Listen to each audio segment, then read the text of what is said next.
Chapter 514. Minister Qin slowly walked out of the hall of diligent government. A middle-aged man followed half a step behind him.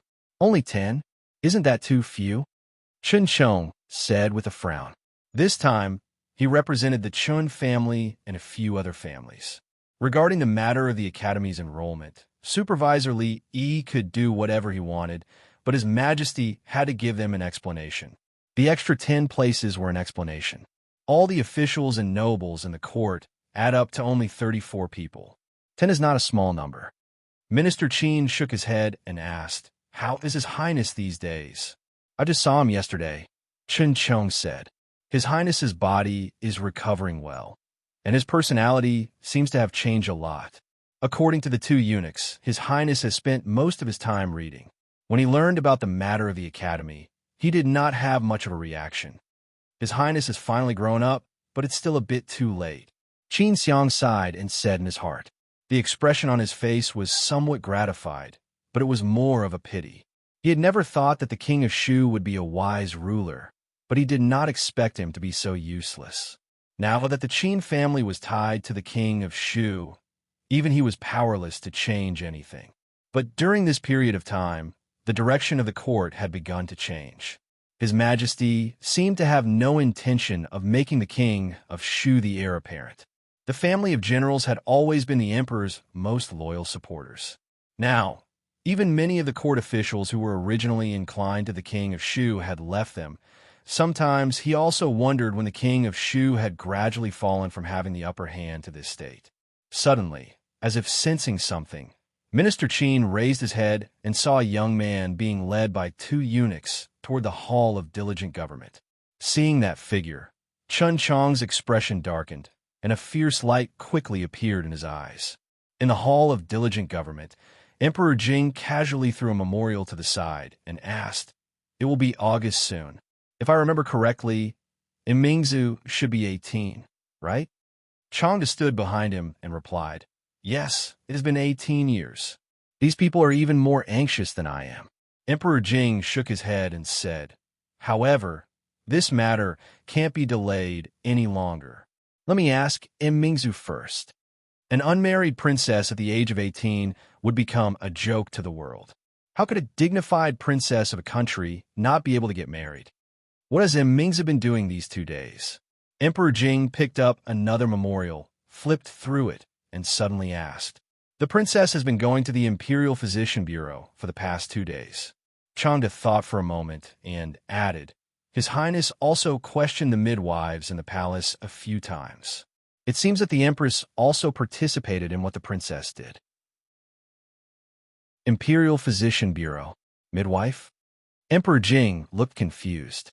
And the Empress, just as Emperor Jing finished speaking, an eunuch walked in and said, "Your Majesty, Princess Yongla requests an audience."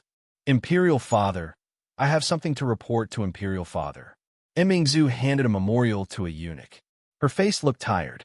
It was obvious that these 2 days were not easy.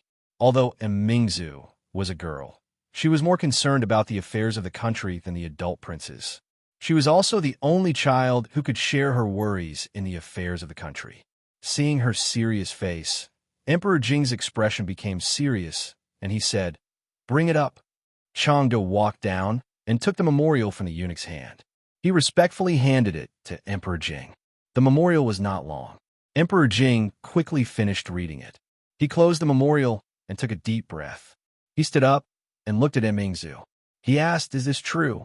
"The imperial physician is waiting outside the hall." Mingzu said, Summon the imperial physician. County Uncle Li, quickly go in. Don't let His Majesty wait." A eunuch looked at Li Yi and said with a bitter smile, "What's the hurry? Didn't you see that the imperial physician has just been summoned? His Majesty is busy now. Don't you know?" Li Yi waved his hand at him and walked to the corner of the corridor. He looked at the figure with her hands crossed in front of her chest and her back facing him. He said, "Why? Are you still angry? I don't want to hear it." Tortoise chanting scriptures. Princess Shawning covered her ears and shook her head like a rattle. Who taught her this? Li Yi's expression was a little depressed. It was hard to provoke a lowly, but it was even harder to coax her. "I don't like you anymore. You should go. I don't want to see you again. The proud Loli finally put down her hand and said while wiping her tears. Seeing that there were still tears in her eyes, Lee felt a little guilty in his heart. She was just an 11-year-old child.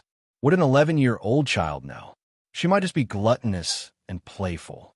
She might have developed a trace of dependence on him, who could take her to do these things. This was just a little girl's fantasy. Wouldn't it be too cruel to let her dream be shattered like this? How about I take you to go shopping today? Lee asked tentatively. The proud Loli was unmoved. Go to see a play? Legend of the White Snake, Journey to the West, The Cowherd, and the Weaver Girl? Princess Shawning twisted her body and turned her head to look at him with a pair of red and swollen eyes. She said, "You have to apologize to me." Finally, she spoke. Lee felt relieved and said, "I'm sorry. It's all my fault." Then he was a little depressed. What was wrong with him? "Huh." The proud Loli slapped the wall and looked at him. With a fierce face, she said, "Do you think a simple sorry is enough?"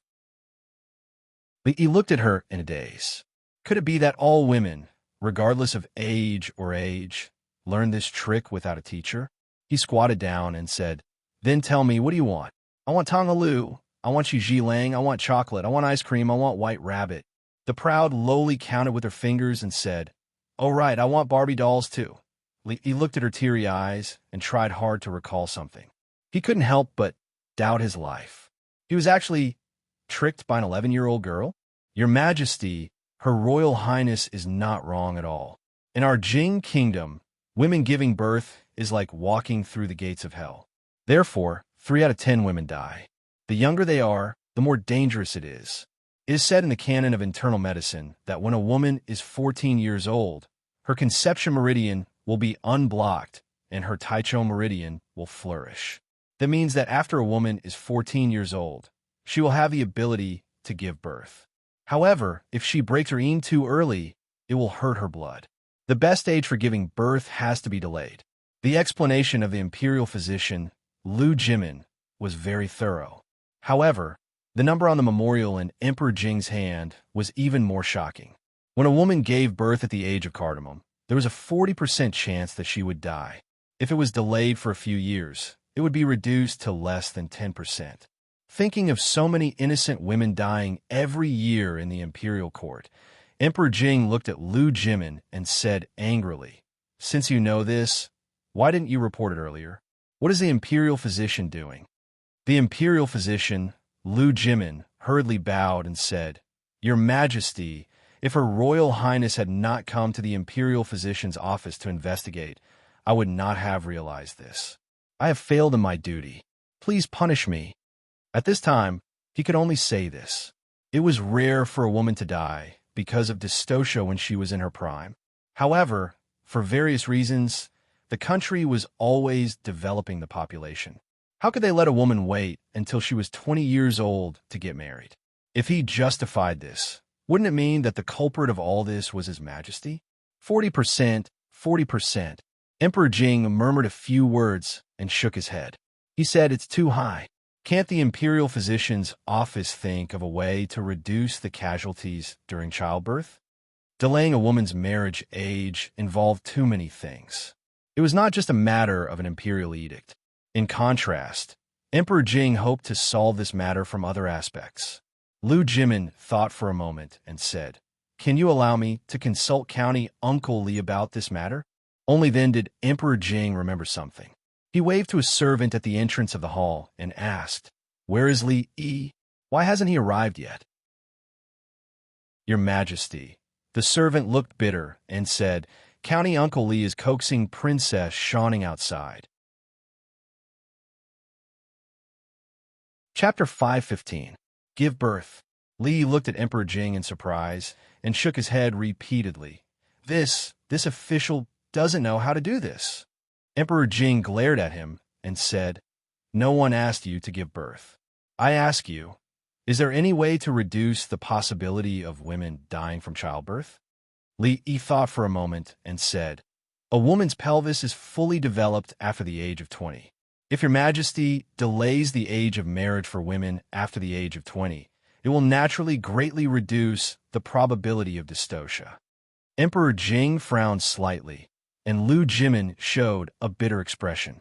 Although this method was effective, it was not feasible at all.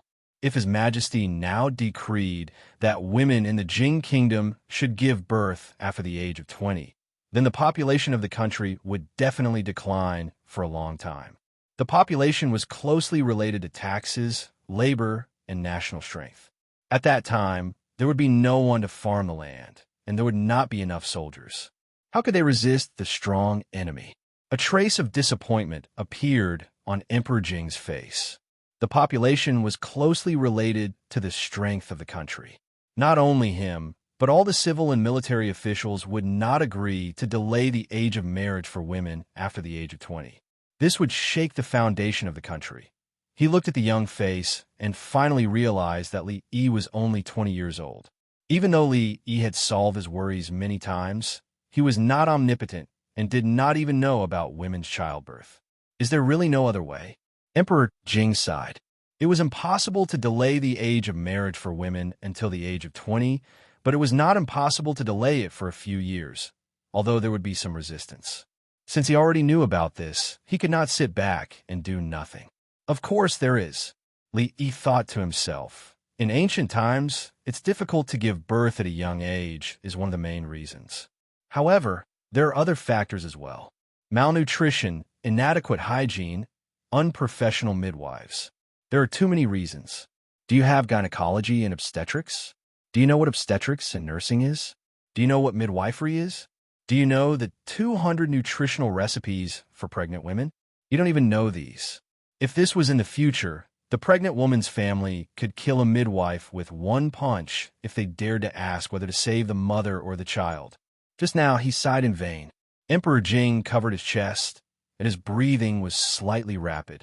How long had it been since he had this impulse to hit someone? Speak. He squeezed the word through his teeth. Pay attention to hygiene. Pay attention to disinfection.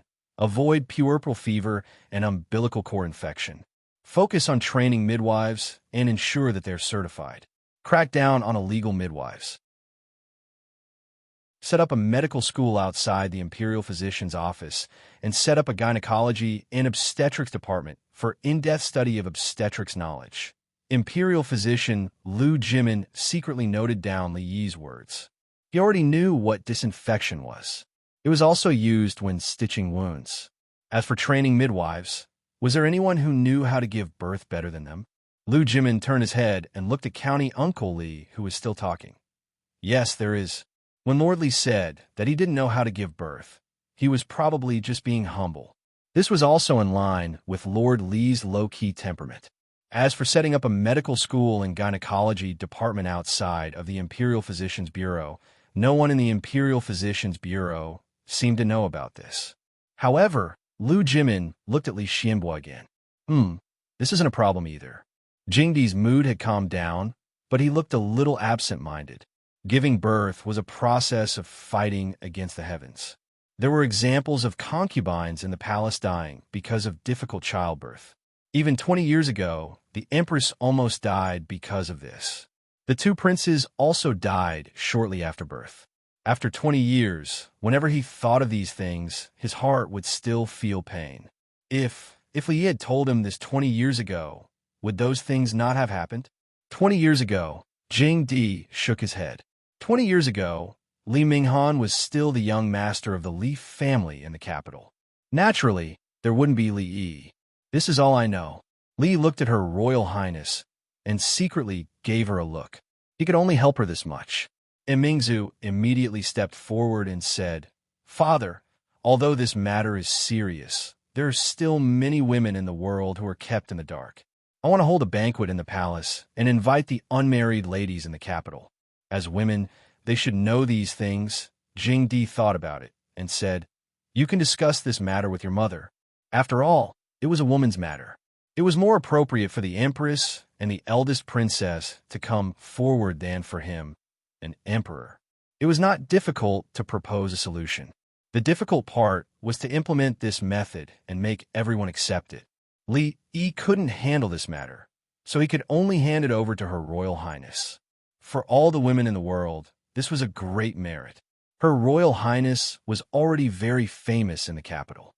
If this matter was done, she would immediately receive the support of all the women in the capital and even in the world. She would become the woman behind all the women, and he would silently be the man behind all the women behind all the women, besides doing perfume, underwear, cosmetics, sanitary napkins, and so on could also be regarded as a contribution to the majority of women, right? Jingdi really couldn't suppress the doubts in his heart. He looked at Li Yi and asked, I am very curious.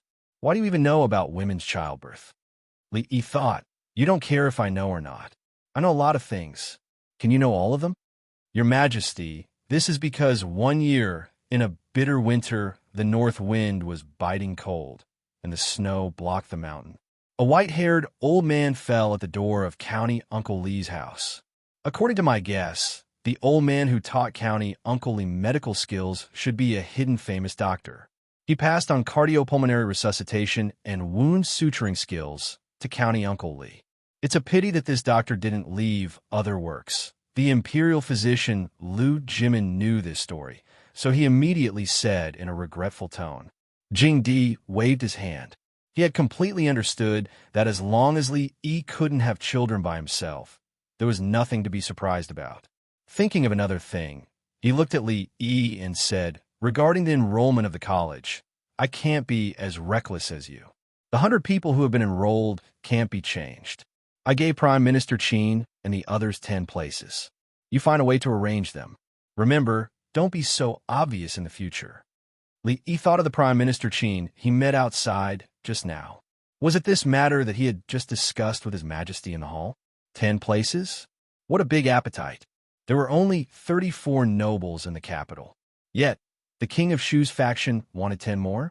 From the fact that they could get 10 more places from His Majesty, it showed the influence of Prime Minister Qin and the King of Shu in the court. Did they want to use the College of Mathematics as a springboard and become a great help to the King of Shu after they finished their studies? If they got what they wanted, what was the point of doing all this? No, it was not fair. In order to get that test paper, he had stayed up for an hour more than usual. How many people had impeached him to get the result in the court that day? They wanted 10 places so casually. Did they really think that the college superintendent was useless? Emperor Jing looked at him and said, You are still young. It is not good to make too many enemies in the court. Li nodded and said, I understand. If your Majesty has nothing else, I will leave first. Emperor Jing waved his hand and Li Yi walked out of the hall. The next moment, he turned his head and asked, May I ask your Majesty, what if they voluntarily withdraw from the College of Mathematics? Prime Minister Qin and the others have gone through a lot of trouble for this. How could they voluntarily leave? Emperor Jing looked at him and said, If they voluntarily leave, no one can say anything. I will leave. Since that was the case, Li Yi nodded and turned to leave. Strange, he did not put forward any conditions to me. This is not like him. Emperor Jing murmured doubtfully. Then he shook his head and said, After this incident, he has become a lot calmer. Changda stood behind him and opened his mouth, but in the end, he did not say anything. After a moment, he walked out of the hall and looked into the distance. He sighed. It is too late to hide, but they just have to send themselves to the door. Why bother? Chapter 516. Setting up another academy outside of the Imperial College was definitely not as easy as the old emperor made it out to be. There were 100 students enrolled for the first time. After entering the academy, their meals, accommodation, the academy's servants, teachers, and some other facilities. Just the problem of building a house alone was not something that could be completed in a short period of time. Therefore, Li Yi had enough time to prepare, even though he did not need to. He could start from the first grade of primary school and copy a certain edition of the mathematics textbook all the way until he graduated from high school. As for higher-level mathematics, there was no need for it for the time being. Before this, the imperial court did not pay much attention to mathematics. Those who had the title of a scholar or a scholar were only limited to simple accounting. The mathematics students of the imperial college were already considered to be very good at using the leg-raising method to calculate that the chicken and the rabbit were in the same cage. The standard of an ordinary high school student was enough for them to struggle in the imperial court. If they met someone with outstanding talent, they could learn some Olympiad mathematics and solve some practical problems. They would immediately become geniuses in the eyes of the public. Of course, they had to learn the basic symbols and algorithms such as Arabic numerals, addition, subtraction, multiplication, and division first. This task was handed over to a few professors of mathematics in the Imperial College to complete. He did not know how Li Xian's Academy of Sciences was progressing. He only knew that other than a few master craftsmen from the Ministry of Works who were forcibly transferred there, some skilled craftsmen among the people were also attracted by the small advertisements on the city walls. For the sake of the high salary, they joined Li Xian's pirate ship. Technology was the #1 productive force, and silver was the driving force behind the development of technology. After tasting the sweetness a few times, Li Xian never used other methods to solve problems that could be solved with silver. Over the past few days, Mississippi Lu was getting busier. With her current identity and status, she rarely went up to compete with others. However, the female army of the Lu Alliance received a lot of training from her. In a few months, Yang Liuqing's abilities improved by leaps and bounds, and he rose to the middle of the heaven-ranking list at an unbelievable speed. There were many new people appearing on the chivalry ranking list. Gradually, there were sects forming groups to increase the ranking. This meant that the influence of the chivalry ranking list on the martial arts world was getting bigger, and the two words Lu Alliance also appeared more and more in the eyes of the public. In the past few days, Princess Royal had been working hard to promote the new marriage law of the Jing Kingdom. First, she started from the families of the nobles and officials. Whether they were unmarried girls or married girls, they were all inspired by her and the queen. From the top to the bottom, they began to spread the news. After all, those numbers were real. From the woman's point of view, it could only be described as shocking. Those who had given birth before knew how terrifying the process was. Those who had not given birth before were so scared that they did not dare to give birth. Even Rui was invited to the palace twice. When she came back and talked to Li Yi about this matter, she was obviously not in a good mood. Women are really fighting against the heavens when they give birth. After Mother gave birth to Rui, her health deteriorated day by day. Not long after, she left us. Rui sat by the bed and looked slightly disappointed. She said, "I heard that there's already a highly skilled doctor who has provided a method to greatly reduce the damage that women suffer during childbirth. Although I don't know which highly skilled doctor it is, from today onwards, all women must remember his kindness." Li put his arm around her shoulder and said, "Who else could it be? Of course, it's your handsome, knowledgeable, and proficient husband. It's just medical skills. It's nothing. Husband is joking again." Rui leaned on his shoulder and said with a smile, "How dare you doubt your husband?" Li Yi whispered in her ear. Rui's body involuntarily shrank back. She blushed and said, "Yes, it's my fault. Husband is handsome, knowledgeable, and proficient in all kinds of skills. It's just medical skills. It's nothing." Li Yi was very satisfied with her performance. So what if she was a grandmaster? Grandmasters were also ticklish. What Rui was most afraid of was him whispering into her ear. After mastering this trick, she could defeat a grandmaster with a raise of her hand and look down on the martial world. "Husband."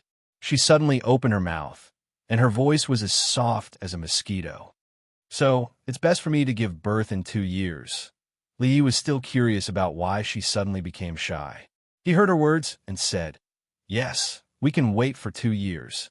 But now, we can familiarize ourselves with the process. Husband, it's still daytime. So what if it's daytime? The law of the Jing Kingdom doesn't stipulate that we can't give birth during the day. Husband, someone is coming. You still want to lie to me. Rui will only come back at night. Xiao Huan just went to the street with them. Who else can come here? Husband, someone is really coming." There was a knock on the door. Li Yi walked over in embarrassment and anger. He opened the door and saw a figure standing there. The Princess Royal was busy these days and had no time to come out. He didn't know what magic potion the proud Lolita had fed Emperor Jing, but he actually allowed her to stay outside the palace for a short time. Of course, the premise was that she had to be with Yong Ning, which meant that she had to stay here. Li Yi would rather not have this premise. What now? Li Yi looked at the proud Lolita helplessly. Since she came, he didn't even have time to go to the toilet. Wasn't she playing with Yong Ning in the room just now? Why did she come out again? The proud Lolita's face was pale, and her voice was trembling. She looked at Li Yi and said, You come with me. Seeing her like this, Li Yi was shocked. What was going on? What could have scared her to this extent? Could it be that someone was bullying her? Impossible. She was the only one who could bully others here. Who could bully her? The proud Lolita pulled Li Yi's sleeve and took him to her room. She closed the door and turned around. She couldn't control herself anymore and burst into tears. I'm going to die. The proud Lolita cried very sadly. She was heartbroken and her face was full of tears. Li Yi was really worried that a few old men in gray clothes would break the door and punish him on the spot as a criminal who molested the princess. What happened? Don't cry. Tell me slowly. Li Yi squatted down and wiped away her tears. The proud Lolita sobbed for a while and choked. I'm bleeding there. Am I going to die? I haven't eaten ice cream yet. I haven't eaten cake yet. I haven't married you yet. Stop. She was still thinking about eating at a time like this. Li looked at her and asked doubtfully, Where is it bleeding? Did you fall on the slide? Let me see, where did you fall? The proud Lolita's pale face suddenly flushed. She pointed at her skirt and said, There. Li's gaze followed the direction she pointed. After a moment of shock, he only felt his vision go black and fell backward. She almost scared me to death. It was just the first time a girl met a relative in her life. She was about to turn from a little girl to a big girl. Rui, come in for a moment. A moment later, Li opened the door and helplessly waved at Rui, who was standing in the yard. The proud Lolita hid behind him. The red clouds on her pretty face burned all the way to her ears.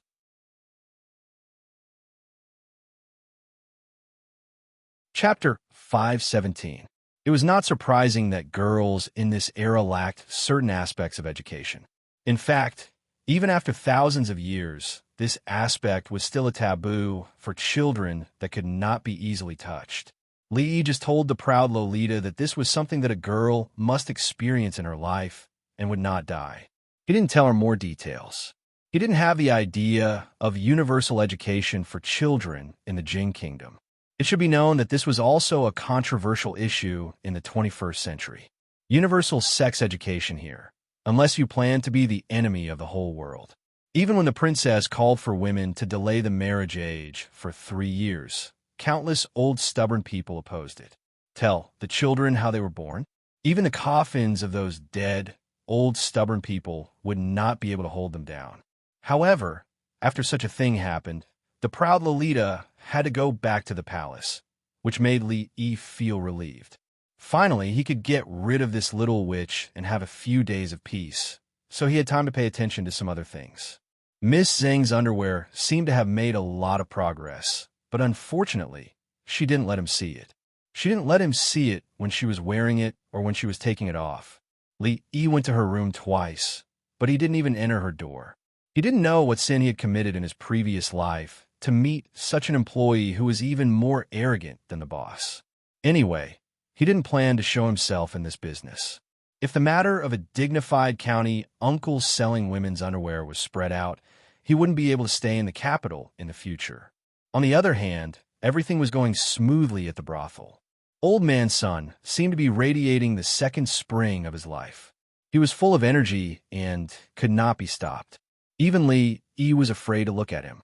If something happened to him due to exhaustion, who would develop the brothel? Wan Ruoqing was now recuperating, which was forced by Li Yi. Xiao Zhu's task every day was to watch her and not let her stay in the brothel for more than an hour. She only needed to participate in the decision-making of some important matters. Even in the capital, Wan Ruoqing and Zheng Zimo were considered rich. As elders, their monthly dividends were more than enough for an ordinary family to live off for a lifetime. However, the two of them didn't care at all. They were still squeezed in this small yard. Li Yi bought the neighboring yards and gave them all to Zung Zumo as a workshop. The female workers inside were also from the brothel. They knew each other well and had a strong sense of confidentiality. Two women who were stronger than Fong stood at the door, but the boss didn't let them in. Now that he thought about it, his original idea had already been mostly realized. All he needed now was time. Today, he had to go to the palace to discuss with Liu Jimin about the establishment of the medical school. Her Royal Highness was fighting on the front line to save her fellow women. As the man behind her, of course, he couldn't drag her down. He needed to teach Liu Jimin about the theory of obstetrics and gynecology. Of course, because of the lack of the instruments in the future, he didn't have much to teach. He mainly taught about midwifery and sterilization. There was another important thing. When he went out in the morning, his second uncle asked him to bring a boiled chicken from the palace. The old man's mind was always so unique. The catering bureau was the private kitchen of the royal family. Could anyone bring something from there casually? It was still early. It would be cold if he cooked it too early. He would think about it when he came out later. A moment later, in the imperial physician's office, Liu Jimin and a group of imperial physicians came out to greet him. They said with a smile, "Master Li, we have been waiting for you for a long time." Li Han had been living a comfortable life these days. He couldn't remember how long it had been since he went to arithmetic class. Every day, he only needed to read a few pages of books, and the rest of the time, he could play as he wanted. Last time, he couldn't help but point out the problem that his imperial father and the ministers didn't find, and he got a lot of rewards. Although they were kept by his imperial mother said that when he grew up, she would return them to him untouched. Everything was good. He just envied Yongming and imperial sister Shaning, who could go outside the palace to play. Last time, he used a pearl to exchange for a few picture books from imperial sister Shaning. The monkey playing with a stick was much better than the naked people fighting in a hole in the wall that he accidentally found last time. He had finished reading those picture books. 5 pearls for 4 days, or 4 pearls for 3 days. Liamo, that guy, actually chose the latter. It was really funny. If teacher knew, it would be strange if he didn't scold him. He learned it for nothing. It would be great if he could go out of the palace. Imperial Sister Shaning said that there were a lot of fun things that he hadn't played before. "Your Highness Prince Jean, have you finished reading that book?" A voice suddenly sounded behind him. Prince Jean shivered and slowly turned his head. When he saw the figure standing behind him, he stammered, "Yes, sir. There's still a few pages that I haven't read." Take your time. There's no hurry." Li nodded. He had to admit that there were still geniuses in this world. Prince Jean said that there were still a few pages that he hadn't read, which meant that he had already understood the previous pages. It had only been a few days. This speed was actually very scary. Li Han nodded in a daze. He felt flattered. Teacher was actually so kind today. Li Yi looked at him and asked, "Do you know that His Majesty wants the princes to study in the Mathematics Academy?" Prince Jean nodded. "Learn addition and subtraction within 10 with them." Li Yi asked again. Prince Jean nodded again, but then shook his head violently. He had stopped learning addition and subtraction within 10 months. It was childish. In his opinion, there was nothing more childish than addition and subtraction within 10. "How about you teach them?" Li Yi guided him patiently. Teach who?" Prince Jean asked. Perhaps the teacher was unexpectedly gentle today, so he asked. Li Yi looked at him and said, "Consider them the new students of the Mathematics Academy." Prince Jean was stunned for a moment. Then, he shook his head repeatedly. "No, I can't. How can I teach others? It's too difficult." Although Prince Jean was only a 10-year-old child, he had no problem teaching students who had never been exposed to the new mathematics. "Is it difficult?" Li looked at him and asked, "Compared with the book you are reading now, which one is more difficult?" "It's difficult to teach others," Prince Jean said hesitantly. "How difficult?" Li couldn't give up on this little fatty. He didn't plan to be a supervisor of the academy for the rest of his life. When Prince Jean was able to take charge, he could retire in peace. However, according to the current situation, the little fatty still had a long way to go before he could take charge of the academy. "It's difficult," Prince Jean said while gritting his teeth. "Fatty must die. It may be heavier than Mount Tai or other mountains." Li Yi patted him on the shoulder and said, "Which mountain do you want it to be heavier than? Mount Tai or other mountains? What's the difference?" Prince Jin's fat face showed some confusion. Mount Tai is the head of the 5 mountains. It's heavier than other mountains. Li Yi looked at him and said, "There are valuable deaths and useless deaths. Besides, I'm not asking you to die. Think about it. If you become a teacher, you will be the superintendent of the Mathematics Academy, and you will decide how many little red flowers you will get. If anyone disobeys you, you will beat him with a board. If you don't like someone, you will give him a hard time. If I don't like someone, I will give him a hard time." Prince Jin's eyes lit up. "You are the superintendent of the Mathematics Academy. Everything is up to you. You can give people a hard time, even if they are teachers of the Mathematics Academy." Li Yi nodded. Prince Jin looked up at Li Yi with a strange light flashing in his eyes. "Okay."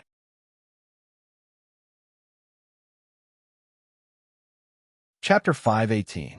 You are worth teaching. Li Yi was very satisfied with the little fatty's performance. He patted him on the head and said, "Today, I will have the textbooks you will be teaching sent to the palace. You should familiarize yourself with the content in the next few days and think about how to teach them." Monarch Jin raised his head and asked expectantly, "Can I really be the superintendent? You are a prince and a teacher of the School of Mathematics. As long as your mathematics skills are much better than others, who would dare to object to you being the superintendent?" He felt like a big bad wolf now. However, the name of superintendent did not sound good. It sounded like a eunuch in charge of the School of Mathematics. It was inauspicious. The mention of the word always reminded him of Changda's old face. Next time, he suggested to the old emperor that he should change the title of superintendent to dean. "Superintendent." Monarch Jin nodded fiercely. "I will." Li Yi suddenly sniffed and asked, "What's that smell?" Monarch Jin was startled. Then he waved the food box in his hand and said, "I just got the poached chicken from the dining hall. I haven't had time to eat it yet." Poached chicken. Li Yi looked at the food box in Li Han's hand and murmured, "You are so fat at such a young age. How will you look in the future?" As a teacher, he not only had to care about his students' studies, but he also had to care about their lives and health. Li Yi touched Monarch Jin's head and said, "In the future, you should exercise more and eat more fruits and less meat. Only with a strong body will you have the strength to learn more advanced mathematics." Monarch Jin looked at the teacher's back as he walked away. His hands were empty. The poached chicken that he pretended to be in the food box had flown away. He swallowed his saliva, and his face showed confusion again. "Didn't I say that it's better to be heavier?" In the political hall, Emperor Jing was expressionless. All the officials were silent. The Princess Royal Highness frowned, and a white-haired old man in front of the hall was spitting. "Ridiculous! This is ridiculous!" The old man's face was filled with anger. He waved his sleeve and said, "Obey your father at home. Obey your husband when married. Obey your son when your husband is dead. These are the 3. Marriage is an important matter. How can it be treated as a child's play? A girl not getting married at the age of 16 is an evil act that will shake the foundation of the country. Your Majesty, please reconsider." Emperor Jing remained silent, and the officials did not speak either. The entire court had clearly become the old man's one-man show. All the officials and generals in the court looked at each other, then at the old man who was still talking, and continued to remain silent.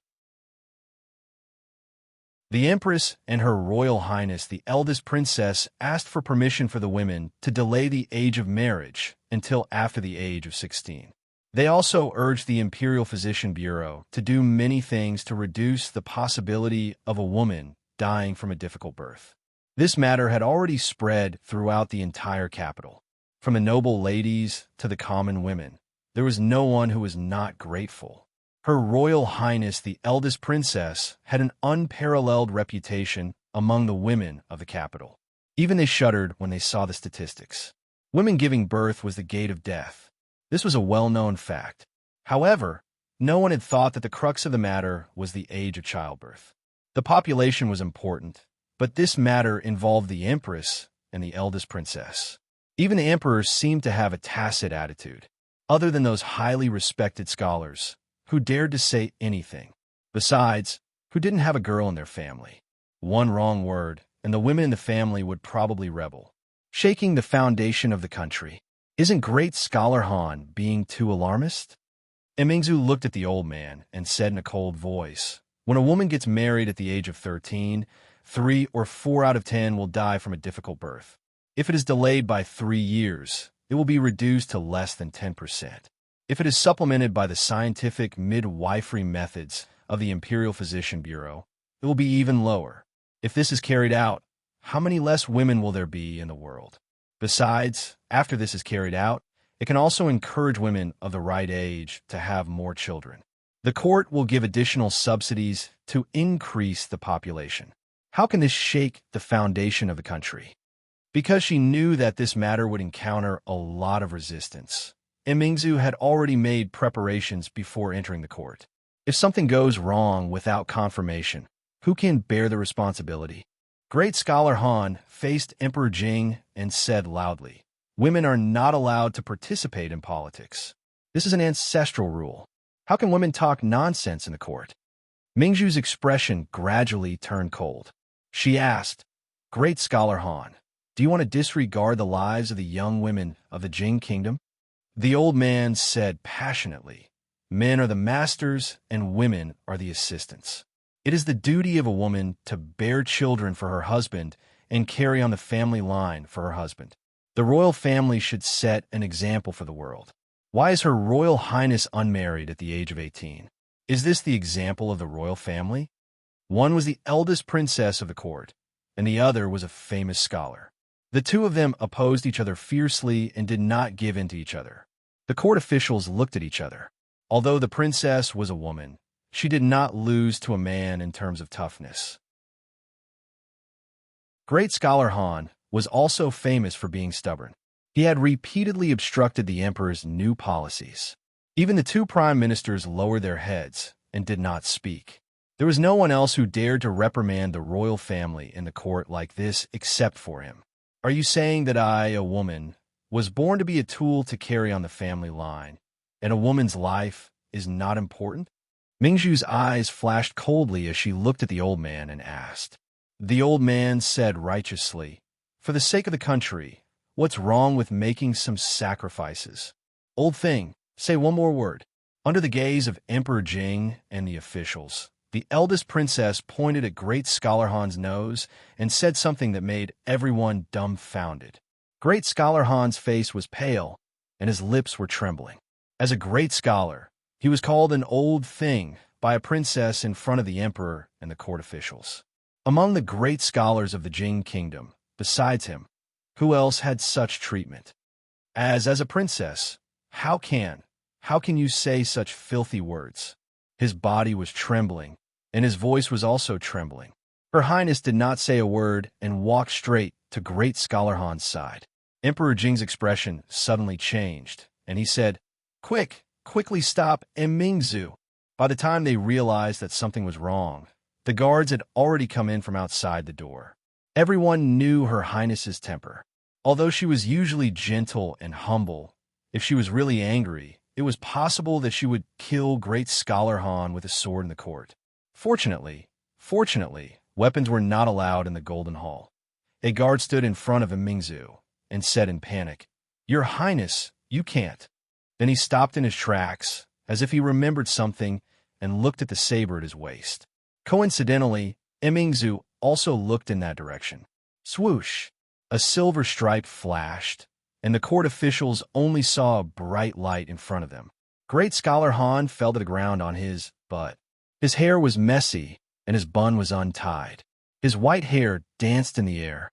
Some of the court officials' legs were already trembling. Her Highness, she really dared to do it. Although she only chopped off Great Scholar Han's hair, this was the Golden Hall. Emperor Jing stood up from the dragon throne, rubbed his eyebrows, and said, "We will discuss this matter tomorrow. Someone come, take Her Highness away, and summon the Imperial Physician." Great Scholar Han was supported to the Imperial Physician's office, and Her Highness was also taken away. It was not wrong to use weapons in the court, and behead was not an exaggeration. However, the person who did it was Her Highness, so the result was different. Great Scholar Han did not think through his words just now. Women were only tools to carry on the family line, so a woman's life was not important. Her Highness was not a woman. Her Majesty the Empress was not a woman. Great Scholar Han's mother was not a woman. No one knew how His Majesty would punish Her Highness, but Great Scholar Han's nightmare had just begun. Thinking of Her Highness's influence among the women in the capital, everyone's heart trembled. Emperor Jing's face was gloomy, the officials whispered, and the censors rubbed their palms. The court was in a mess because of Her Highness's stunning saber strike. Li Yi spat all the water in his mouth onto Li Xian's face. He asked in shock, "What did you say? Emingzu killed Great Scholar Han in the court?"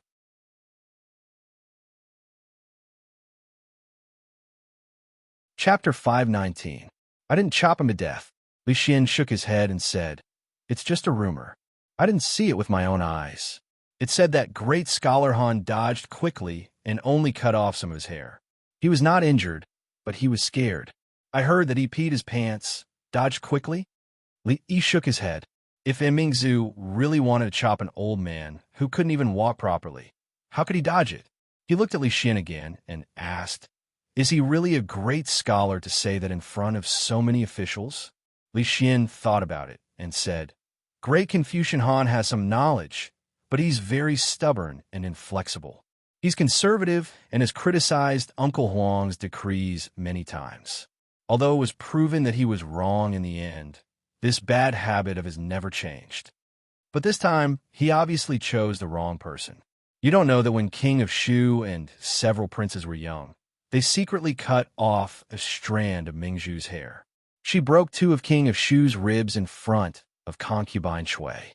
None of those princes were left behind. They still avoid her when they see her." Li Yi shook his head. Even an old man had to be smart. It was normal for women to have a low social status in this society, but not everything could be said. In order to control her marriage, Her Royal Highness had just awakened her feminist consciousness. She would kill anyone who stood in her way. The old man actually dared to mention why she was not married in the court. Wasn't he tired of living? It seemed that the level of the great scholar in the Jing kingdom was really uneven. It was not that one could be called a great scholar after reading more books and being a little older. They should really set up an assessment system for the great scholar. Those who were unqualified would have their licenses revoked. Those who didn't have a license would have been arrested, and those who had a license would have their licenses revoked again. Where's the princess? She hasn't been arrested and sent to the Supreme Court, has she? Li Yi turned to ask Li Xian. The social impact of attacking a great scholar in the Golden Palace in front of the emperor and all the civil and military officials was too serious. It was much more serious than the last time he beat King of Shu. Li Xian shook his head and said, "No. Uncle Huang grounded her in the morning dew hall." Li Yi was stunned. Wasn't the morning dew hall Mingzhu's bedroom? What was the difference between this and no punishment? Is there no objection from the imperial court? Yes, the imperial court is about to fall into chaos. Li Xian said helplessly. The eldest princess of a country injured someone in the Golden Palace. The imperial censors are going crazy. The memorials to impeach her are like snowflakes. So be it. Li Yi used his own experience to understand that the so-called impeachment was just a quarrel between some unimportant people. The final decision was still in the hands of the old emperor. Great Scholar Han had only peed, not died. What could the old emperor do to his daughter? I still have to think of something. Li Xian furrowed his brows and said, "Early this morning, the rumor that the princess killed a great scholar in the court spread in the marketplace. The people of Jingdo are all waiting to watch the show. If this continues, it will not be good for her. Once the rumor spreads, even Uncle Huang will not be able to blindly protect her." Rumor? Li Yi pursed his lips. The expression on his face was somewhat disdainful. For most of the people in Jingdo, today was still a very ordinary day. They woke up early and were busy. When they had time, they would go to the brothel to listen to the opera and songs. If they had the time, they would go to the brothel to relax. The girls in the jadeite courtyard were getting better and better at having fun. The way they dressed, and the way they moved made one forget to go home. If it weren't for the explosive news from the palace, this kind of ordinary life would continue. Her Highness the eldest princess attacked Great Scholar Han in court. Her Highness the eldest princess cut off Great Scholar Han's hair in the Golden Palace. Her Highness the eldest princess cut off Great Scholar Han's head in front of the emperor and all the officials in court. Her Highness the eldest princess killed Great Scholar Han in court this morning. News related to the royal family had always been the focus of the people's attention. When this news came out, the entire Jingdo immediately went into an uproar. It was impossible for ordinary people to come into contact with the affairs of the royal family and the royal family. Once the words princess, court, and murder were spread, it became hashtag eldest princess murder in court hashtag. With its own repost topic, it instantly spread throughout Jingdo. This must be fake. Murder in court? How is that possible? That's right. How could the eldest princess murder someone? Her Highness defeated the people of the Qi Kingdom last time. She has brought honor to our Jing Kingdom. But how could the news from the palace be fake? I heard that the princess has been locked up. The censors are all frantically impeaching her. No, I still don't believe it. I have to go to the brothel and ask. The status of the eldest princess in the hearts of the people was higher than that of most of the princes. As the only woman among the three heroes of Jingdo, she had crushed the conspiracy of the people of the Qi Kingdom and saved the face of the country. Her outstanding strength, beauty, and wisdom had attracted countless fans in Jingdo. Although the news was explosive and the news of the eldest princess killing someone had spread like wildfire, the people in Jingdo were generally of a higher quality. They would have their own judgment when they encountered something, let alone such a thing that sounded like a fantasy story. For them, how to distinguish between rumors and facts, they only needed to go to the brothel and listen. We don't produce rumors. We're just the transporters of facts. This was the principle of some of the brothels in the capital. Compared to the black brothels that talked nonsense and used rumors and sex to attract people, those brothels were simply a clean stream. Because they never believed in rumors and didn't spread rumors, the storytellers often criticized the evils of the times with reason and evidence. Gradually, they gained the trust of the people in the capital. Not long after, someone came out of the brothel with a look of realization on his face. So that's how it is.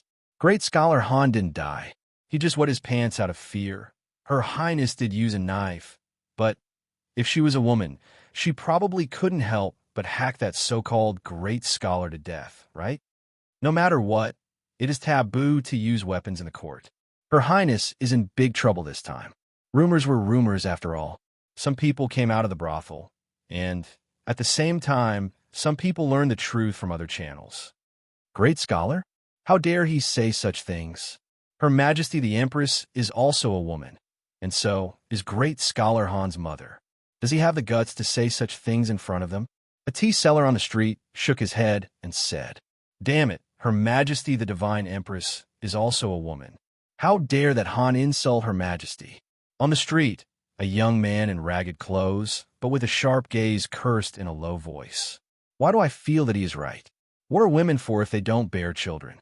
In a butcher's shop, the butcher had just said one sentence when he felt a sharp pain in his waist. He was kicked out of the shop. The ground shook a few times, and the mountain-like woman walked out of the shop with a furious expression. "You heartless person. So this old lady was born to bear children for you." The butcher's expression changed a few times, and he hurriedly explained, No. Listen to my explanation." I won't listen. The woman shook her head fiercely, and the flesh on her body trembled. She angrily cursed. "This old lady's life isn't important. This old lady will sit on you and kill you." The ground shook again, and the surrounding men suddenly found it difficult to breathe. Their lips were dry, and their faces turned pale.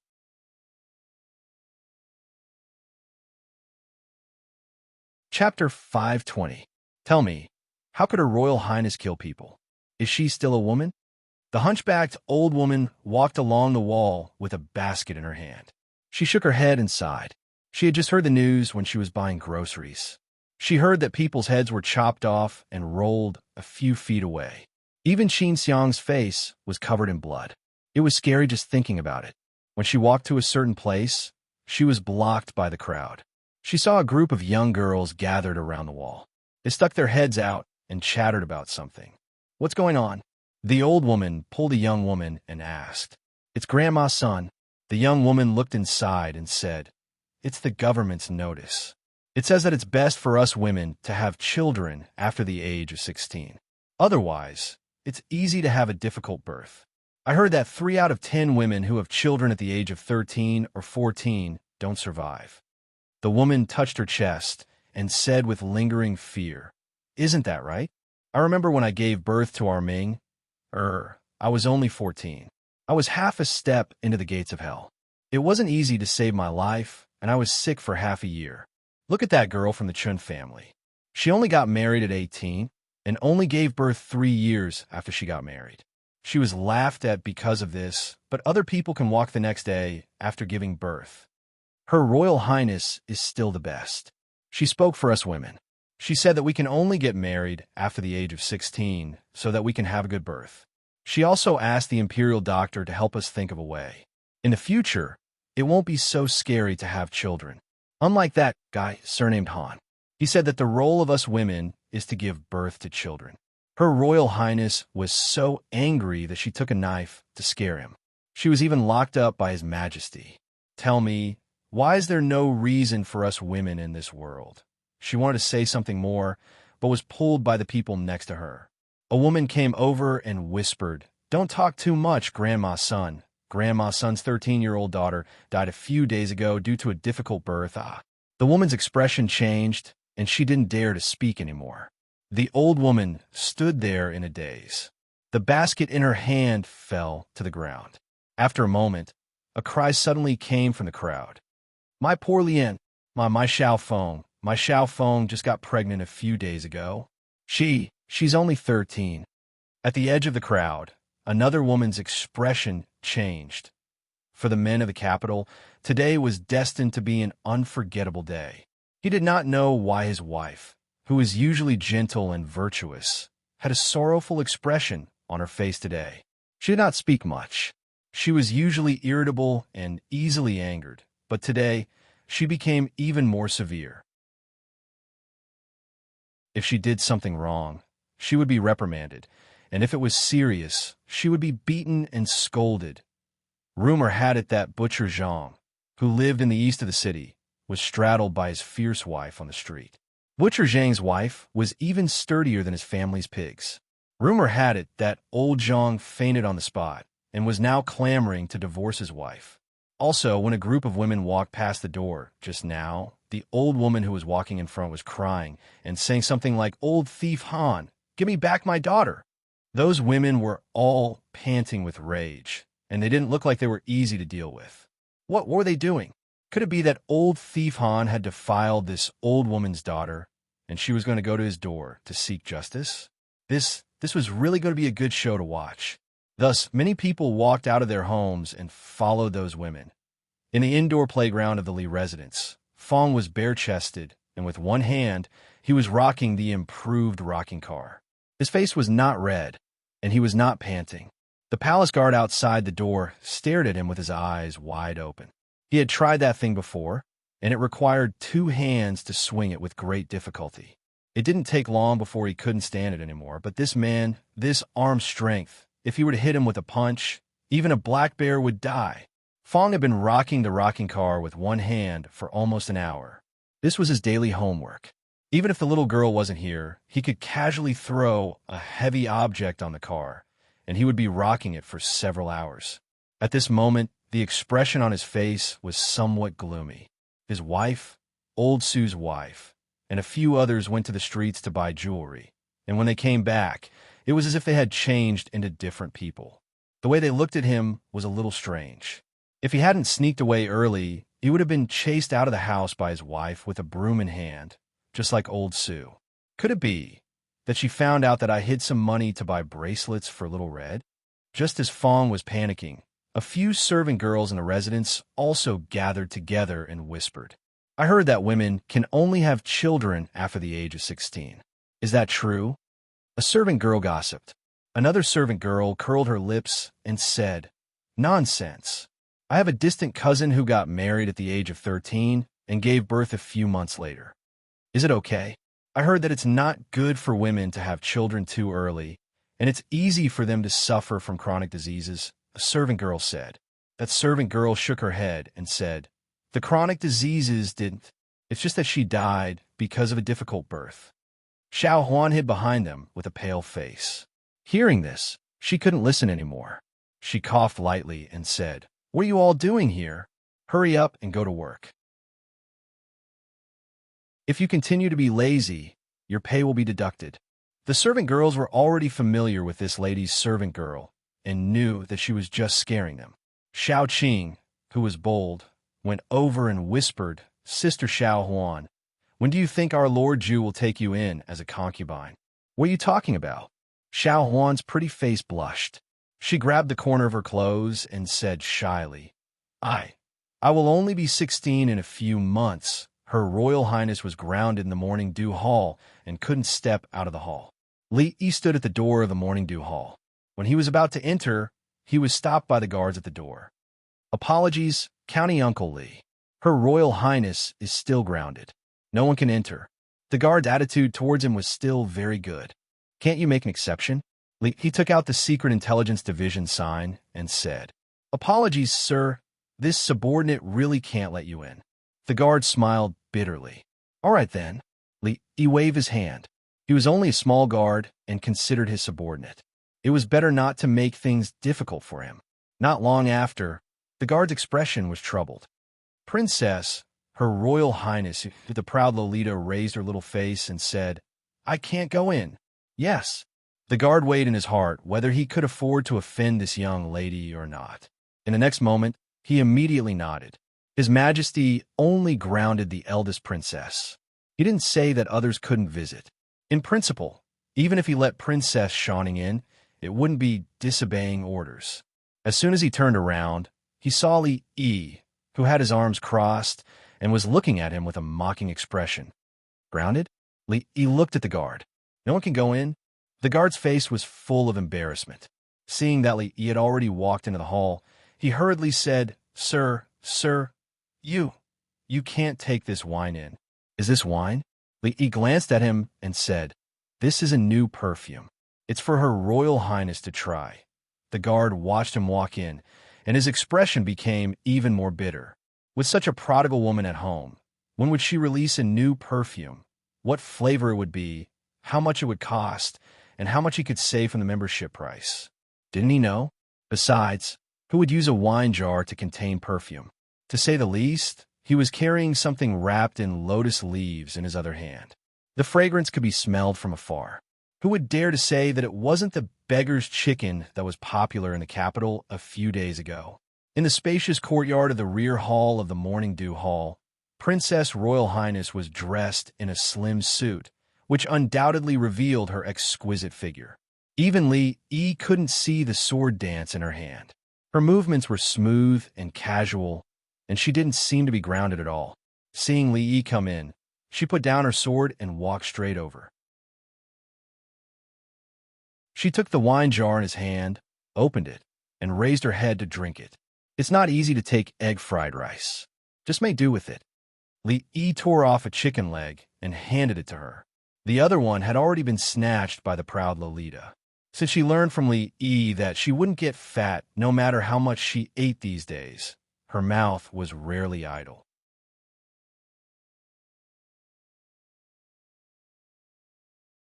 Chapter 5:21. Next time, bring egg fried rice. The princess was not satisfied with the combination of beggar's chicken and liquor.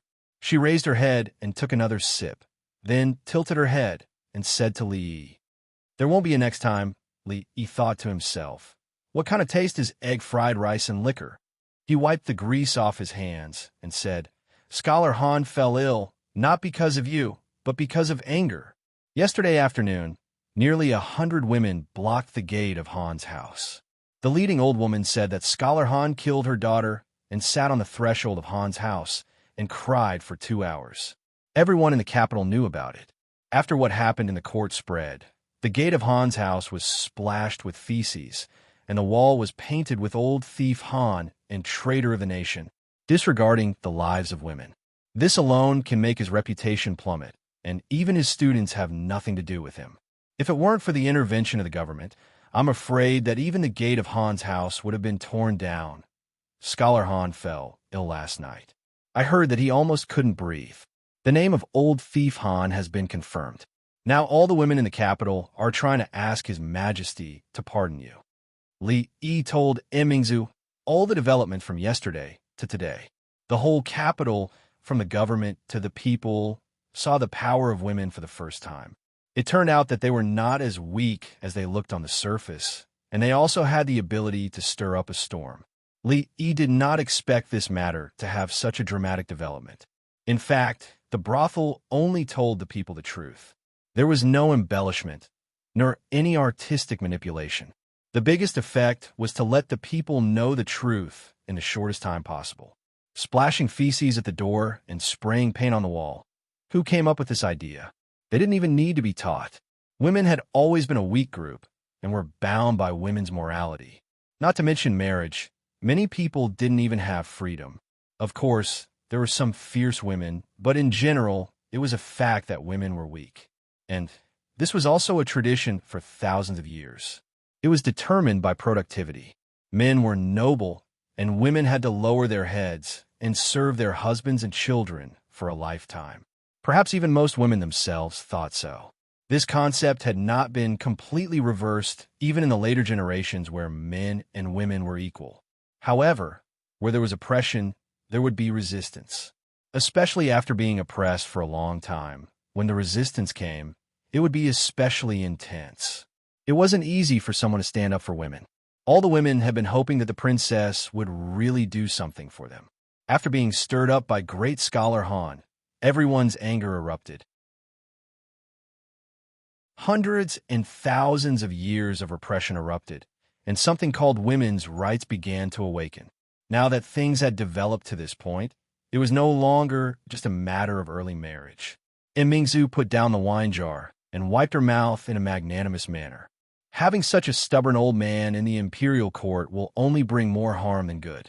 At this moment, the imperial court is probably in an uproar. Not only the ordinary women, but the women of the noble families are also complaining. They are all going to the empress to remonstrate. Some of the concubines even reported the matter to the Empress Dowager. Even the Empress Dowager, who has been cultivating Buddhism for a long time, specially sent a decree to ask His Majesty. Li looked at her and said, "If this continues, I'm afraid it won't end well." This was all what Li Yi heard on the way here.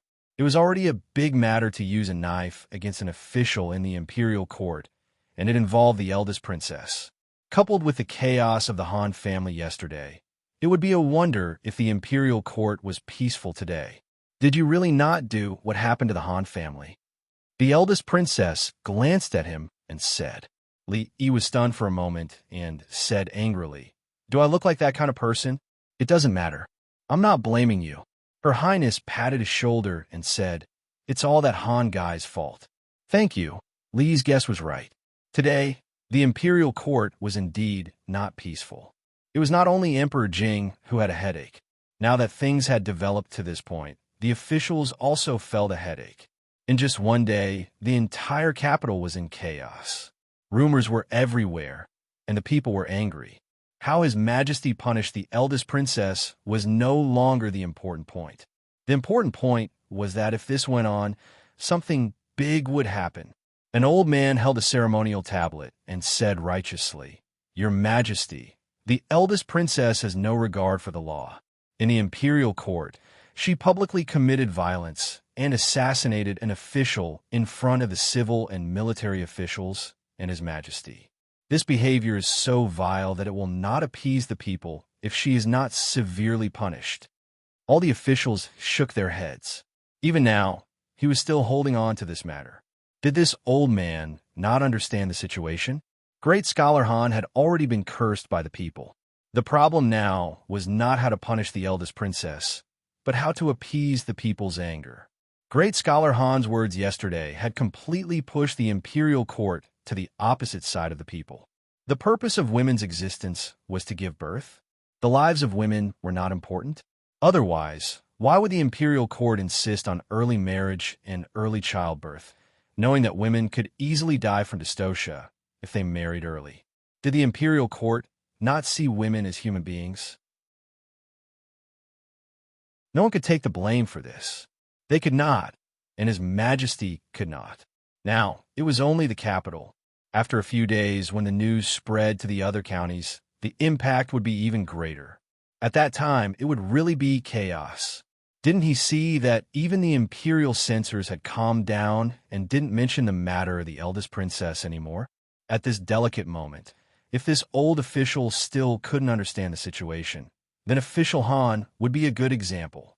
Deputy Minister Ma stood in the crowd and lowered his head in silence. Not only him, but all the censors in the imperial censor had been given a death order. Today, in the imperial court, they were not allowed to mention the eldest princess again. He knew the situation in the capital better than anyone else. After this matter, great scholar Han's reputation could be said to be ruined. The status of the eldest princess in the hearts of the people of the capital, especially the women, had long reached a new height. Whoever held on to this matter would be like great scholar Han, nailed to the pillar of shame by the people of the capital. He did not want to experience the feeling of being hated by the people a second time. Just when the court officials were abnormally quiet, a figure walked out. "Your Majesty, the only thing we can do now is to appease the people first. Then we can discuss other things." Prime Minister Qin raised his head and slowly said, "Prime Minister Qin's words are reasonable. I second it." The old man who had just spoken had long been forgotten. After Prime Minister Qin took the lead, the court officials stood up one after another. They avoided talking about the eldest princess and pulled the topic back to the main point they should be concerned about. Emperor Jing took a deep breath. "Regarding this matter, my dear officials, do you have any suggestions? I think that the eldest princess's remonstrance yesterday was very reasonable." Prime Minister Qin said, "Although it is important to increase the population, we cannot disregard the lives of women because of this. Moreover, Her Highness has already given us a way to solve both problems. The people of the capital are already angry, and the implementation of this system cannot be delayed." Prime Minister Qin and Prime Minister Shun were the heads of all the officials. Prime Minister Shun was low-key and rarely spoke out unless it was a big matter. Most of the officials followed Prime Minister Qin. Following the Prime Minister, they would not make a big political mistake, right? As soon as Prime Minister Qin said this, countless people agreed. Seeing that everyone seemed to have a tacit understanding to avoid the eldest princess, it was indeed not the right time to mention it again. Emperor Jing, who originally wanted to easily let this matter go, had no choice but to suppress this idea.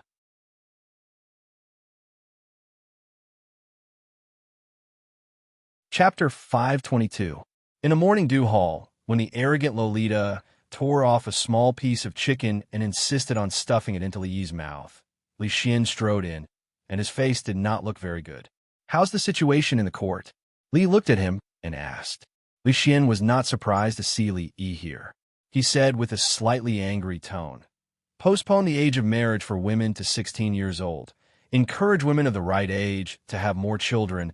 Urge the Imperial Physician Bureau to improve the method of midwifery and train professional midwives. These are settled and will be implemented soon." Li Yi thought that in this way, with the help of this trend, he could open a high-end confinement club in the capital.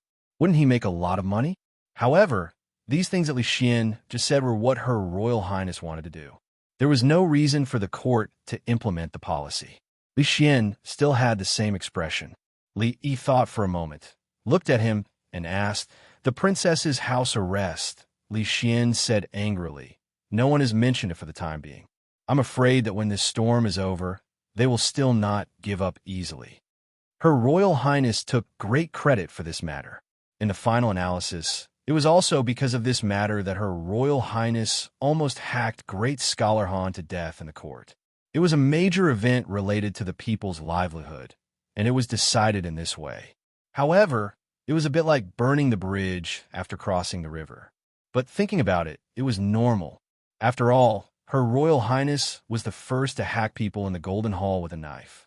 It was unprecedented, and probably no one would do it in the future if they did not punish her severely, and someone followed her example in the future. Wouldn't the officials' heads be hung on their belts when they went to the court? In this case, I can only add more fuel to the fire. He stopped the arrogant Lolita from stuffing the chicken, but into his mouth, and thought so. What do you think about this matter? Li Xian sat down and looked at Li Yi and asked. Mingzhu's expression did not change, but her eyes were looking at him as well. As one of the three pests of the capital, the three heroes, the most sinister and cunning among the three heroes of the capital, Li Yi thought for a bit, looked at Mingzhu, and said seriously, "How about I bring you a bowl of egg-fried rice next time?" The capital had not been peaceful for the past 2 days. County Magistrate Liu, who had just been promoted to the capital magistrate not long ago, was having a headache. Just now, a Yamen runner came to report that there were 2 in-laws in the eastern part of the city fighting over their children's marriage, and the matter was brought to court. Since yesterday, this was already the 5th case of in-laws turning against each other. The cause of the case was surprisingly the same. The bride said that her daughter was too young and wanted to wait for 2 to 3 years before getting married. Naturally, the groom did not agree. The betrothal gifts had already been given, and they were just waiting for the bride to marry. What was the meaning of delaying the marriage for 2 to 3 years? If the news got out, where would they put their faces? The bride also had a legitimate reason. The imperial court had said that 3 out of 10 women would not survive if they gave birth at the age of 13. My daughter is only 13 this year. If you want my daughter to marry the groom, it is equivalent to asking my daughter to die. No matter what, she is my daughter. If anyone wants to hurt her, I will scratch him to death. County Magistrate Liu touched the fingernail mark on his neck and gasped in pain. This was the result of the fight between the 2 families in the court yesterday. He went up to persuade the 2 families, but was accidentally scratched by the shrew. At night, when he was being intimate with his wife, he explained for a long time. He didn't know why, but she, who was always reasonable, became extremely grumpy these days. Not only did she not believe him, but she also framed him by saying that it was the evidence of him going out to flirt. County Magistrate Liu had no choice but to scratch himself again to show his innocence. Even now, it was still burning. He began to miss the days when Liu Yi was here. How could he deal with such a small matter? The imperial court is about to issue a law. From now on, women in our Jing kingdom can only get married at the age of 16. Those who violate this law are disobeying the imperial court and the law. Ordinary people couldn't stand this kind of intimidation. After saying these words, the groom left dejectedly. The bride, on the other hand, beamed with joy and shouted that she was just and honorable, which slightly comforted County Magistrate Liu. He let out a long sigh. From the perspective of justice, the imperial court's action was good, but the real trouble was just beginning. Delaying the earliest date for a woman to get married at the age of 16 also meant that those poor families also had to raise their daughters to the age of 16. For them, this undoubtedly increased a lot of burden. How many of those people at the bottom of the social ladder would treat their daughters as real people? The imperial court's action was still thoughtless. Not only that, besides the unstable feelings of the people, there were also some aspects of the capital that had become somewhat abnormal. Behind the chaos, there seemed to be an invisible hand pushing things forward, causing people to be alarmed. The inexplicable disappearance of people in the capital, the abnormalities of several dozen families in a village outside the city, the mysterious divine empress, returning to the rear hall. County Magistrate Liu paced back and forth for almost an hour. He didn't even pay attention to the concubine that came to him of her own accord. After thinking for a while, he raised his brush and began to write on a booklet. The matter of the divine empress appearing a few days ago has already been widely spread among the believers, causing them to be even more pious. In an ordinary courtyard outside the capital, a purple-clothed man had a faint expression of excitement on his face. He said to the middle-aged Taoist nun, "In these past 2 days, my religion has gained more than 100 believers. From this, it seems that the great rise of the holy religion is just around the corner." "Very good." The middle-aged Taoist nun nodded and said, "But we can't be too ostentatious. This is the capital. If we were to arouse the alarm of the Jing Kingdom's imperial court, there would be countless troubles.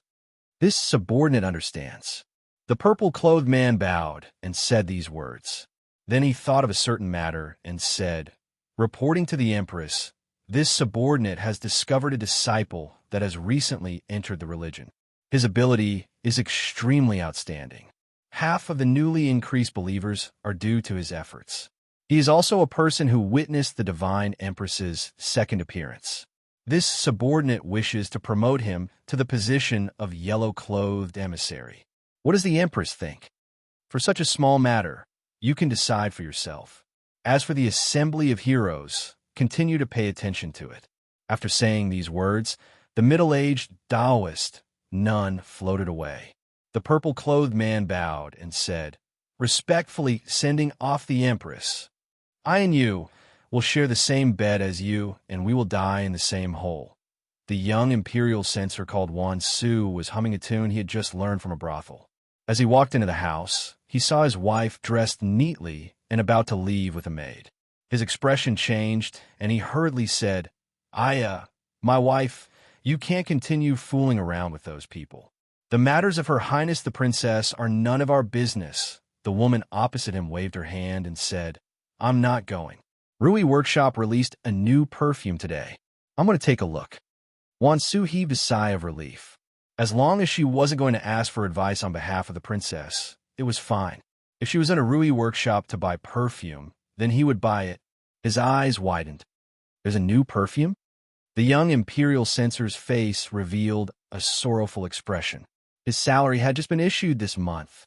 Forget it. If she wants to buy it, then buy it. As long as she doesn't get involved in that matter, it's fine. Anyway, I like the smell of it." He could only comfort her like this in his heart. He squeezed out a smile on his face and said, "Then, my wife, go early and come back early. Are you going to leave just like this, never see each other again?" The young imperial censor hummed a tune as he regretted his diminishing salary. "There's a new show in the brothel?" The woman didn't leave and looked at him as she asked. Oh yes." Wan Su turned around and nodded his head. "What's it called?" The woman asked again as she was about to board the carriage. Wan Su thought for a moment and said, "I think it's called Peacock Flies Southeast." "Yes, Peacock Flies Southeast." Wan Su nodded his head and said with absolute certainty. Note: the tune Imperial Censor Wan is humming is an excerpt from the opera Peacock Flies Southeast.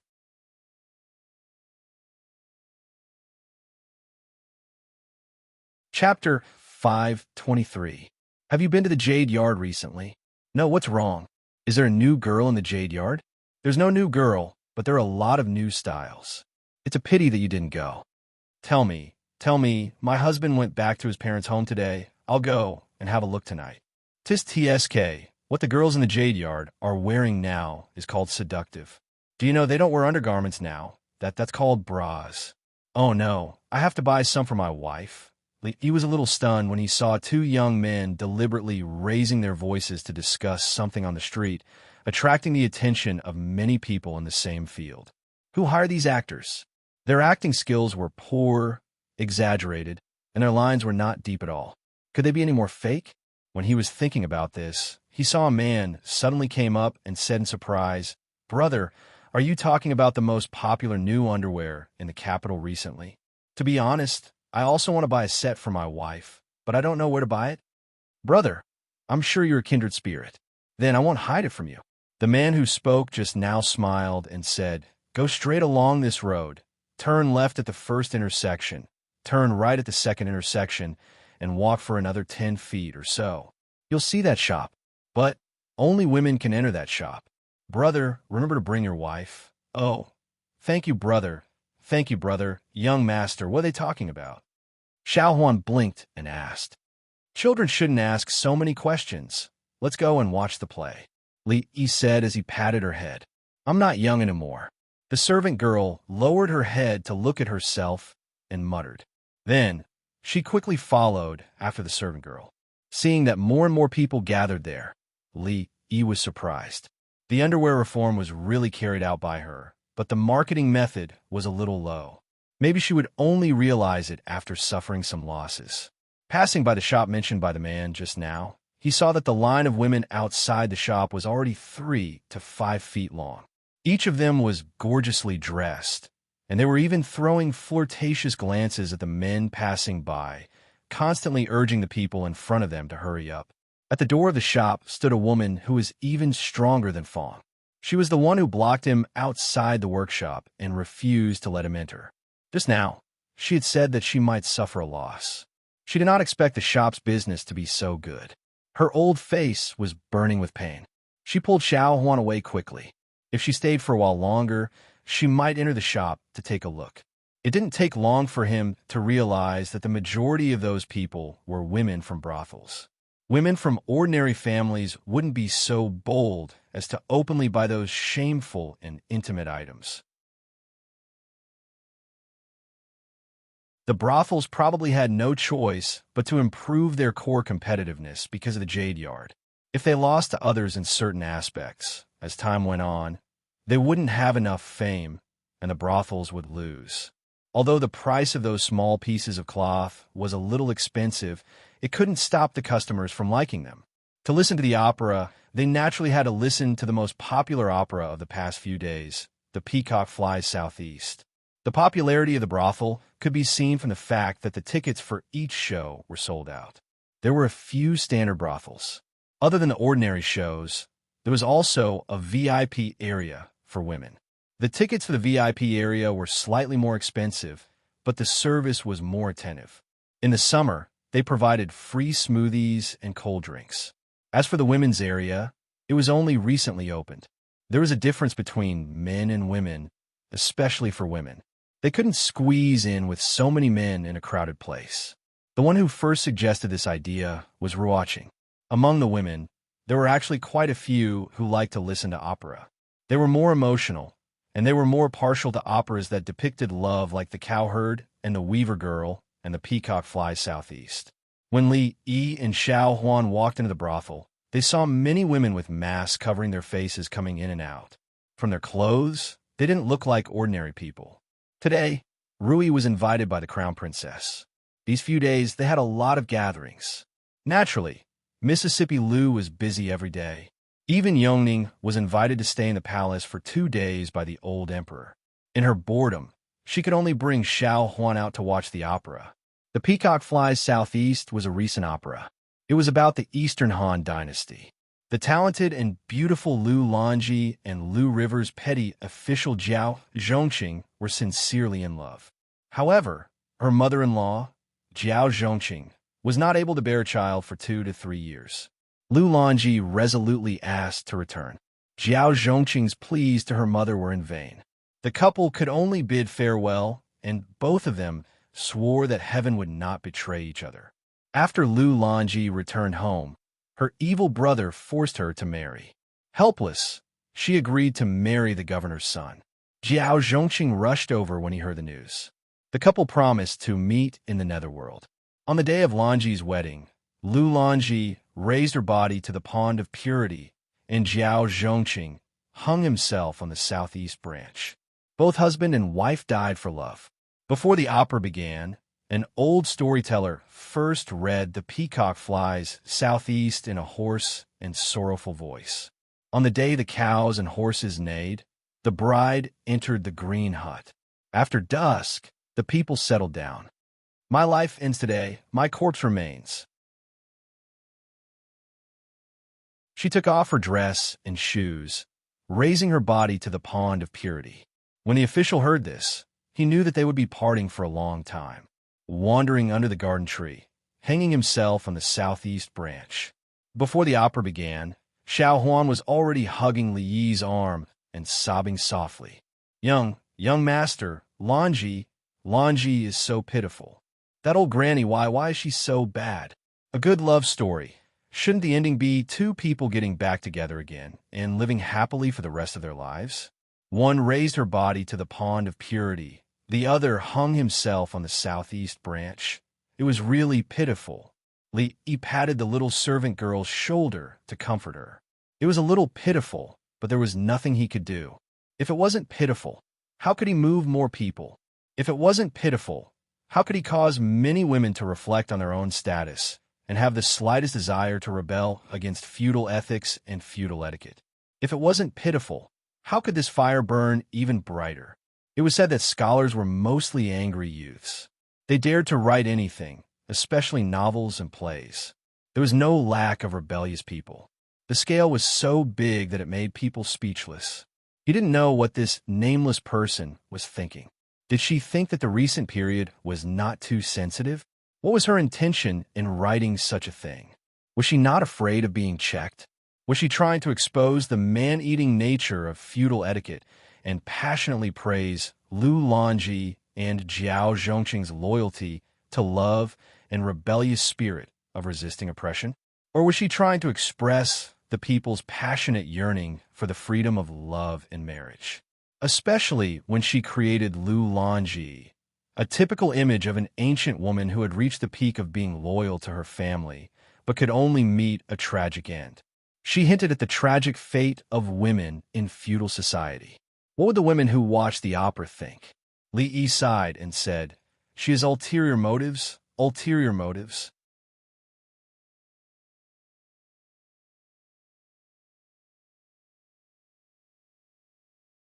Chapter 524. The laws of the Jin Kingdom did not convict people based on words, as long as one did not seek death to the point of inciting rebellion. Writing about the current emperor and General Su Dingyuan Longyang, or fabricating some kind of impure rumor to deliberately smear the reputation of important officials of the court, the government would not care. Furthermore, because of their profession, they could be more open-minded in places like the brothels.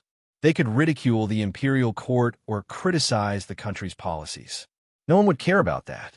Some black-hearted brothels even deliberately used false rumors as a gimmick to attract customers. However, no matter how arrogant they would always have scruples. Even if they really wanted to express their thoughts, they would be very vague. John Doe was very insidious. He simply wanted to see the world in chaos. By writing such plays, it was obvious that he wanted to stir up the emotions of the women in the capital. Behind this, even Li Yi himself would not believe that there was no conspiracy behind it.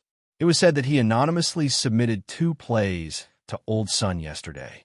One was called Romance of the Western Chamber, and the other seemed to be called the Peony Pavilion. They both reflected the rebellious phenomenon of young women breaking the shackles of feudal ethics and pursuing freedom and love. On a deeper level, it would probably arouse the women to reflect on their status in society. Maybe a vigorous women's rights movement would appear. With such a grand scheme, what was the intention of this John Doe?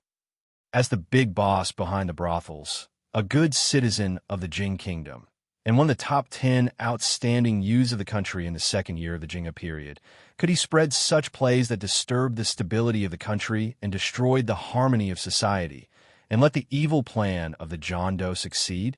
The answer was obvious. Xiao Huan wiped her tears while listening to the play. In the women's theater next door, there was also a play called The Peacock Flies to the Southeast.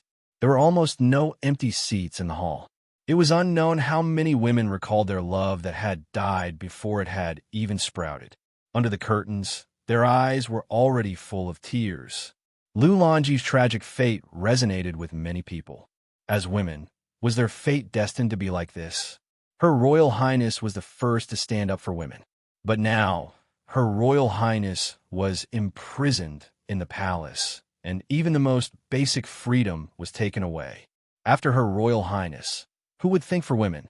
Should they maintain the status quo or strive to fight for something that should belong to them? Countless women fell into confusion. This Lu Dayo is also somewhat talented. Emperor Jing opened a memorial, looked at it, and nodded. If I remember correctly, he should have been the Anxi County Magistrate before. Changda nodded and said, yes, Lu Dayo was the former Anxi County Magistrate. He was transferred to the capital a few months ago. Anxi County is full of talents. First, there was Lu Yi, and now there is Lu Dayo. County Magistrate Jing Lu.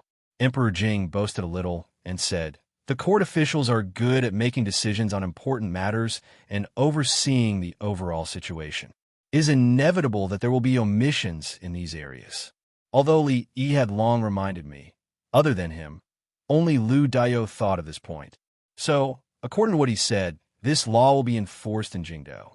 In the other provinces and counties, the force will be slightly lighter. With that, he began to draft the edict. Suddenly, a figure walked in from outside the hall.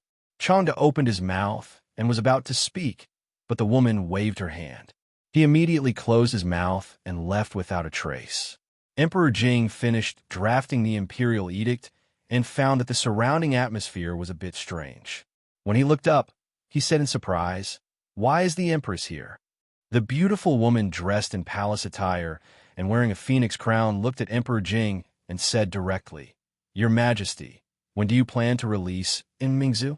Emperor Jing thought for a moment and said, the time is not right. I'm afraid that she will have to endure for a few more days.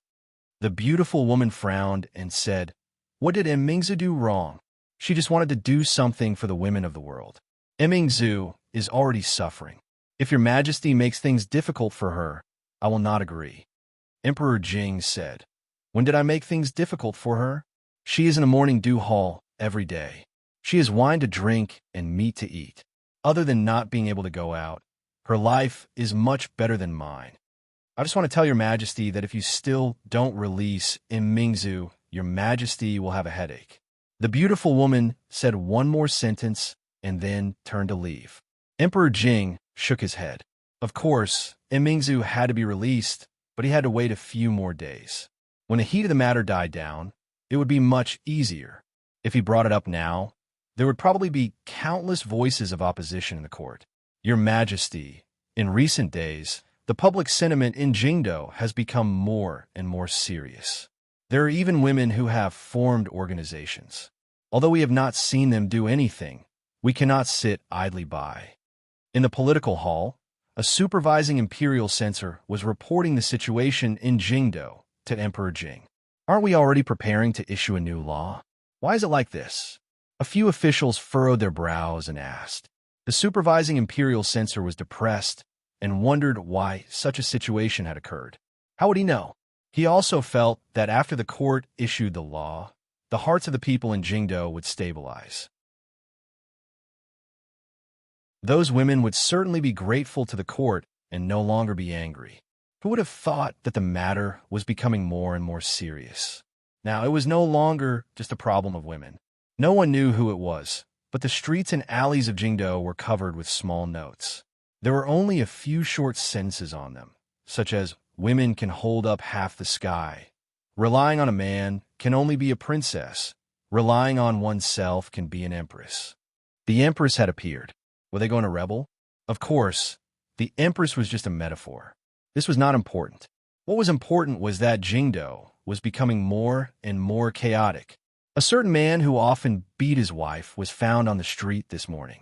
His face was bruised and swollen, and his original appearance could not be recognized. He could only tremble and continuously say, "Heroine, have mercy." A 7-foot man now subconsciously avoided women when he saw them. It was likely that he would never be a man again in this life. A certain imperial censor who had impeached the princess returned home after a busy day. From his mother to his daughter, no one gave him a good look. There was not even rice in the pot. With great difficulty, he found 2 cold steamed buns to appease his hunger. He went to bed and wanted to be intimate with his wife. However, he was kicked off the bed. His wife was the daughter of a famous family. Although he was the head of the family, his status was only slightly higher than that of the family's dog. He could only be angry when he was kicked. That kick was really painful. A certain imperial censor rubbed his waist and continued. As of this morning, nearly 1,000 women have signed a petition for Her Royal Highness. Her Royal Highness is sharing the country's worries. In a moment of desperation, she has lost her etiquette in the court. It is pardonable. May I be so bold as to ask your majesty to pardon the eldest princess? Censor Lin's words are reasonable. I ask your majesty to pardon the eldest princess. I second that. Without a unified statement in advance, many court officials came out one after another to plead for Her Royal Highness to be pardoned. If Great Scholar Han had been beheaded, then so be it. Who asked him to not watch his mouth? These few days, the women in the family would disappear from the house from time to time. They did not know what mysterious activities they were doing. Their wives treated them coldly, and their daughters simply ignored them. Later, they found out that they were preparing to organize a group to plead for Her Royal Highness to pardon the eldest princess. Pleading was a common thing. But since ancient times, how could there be a woman who did this? Even if they ignored this matter, the family was still in a mess these few days. If Her Royal Highness was not released, they would really not be able to live on.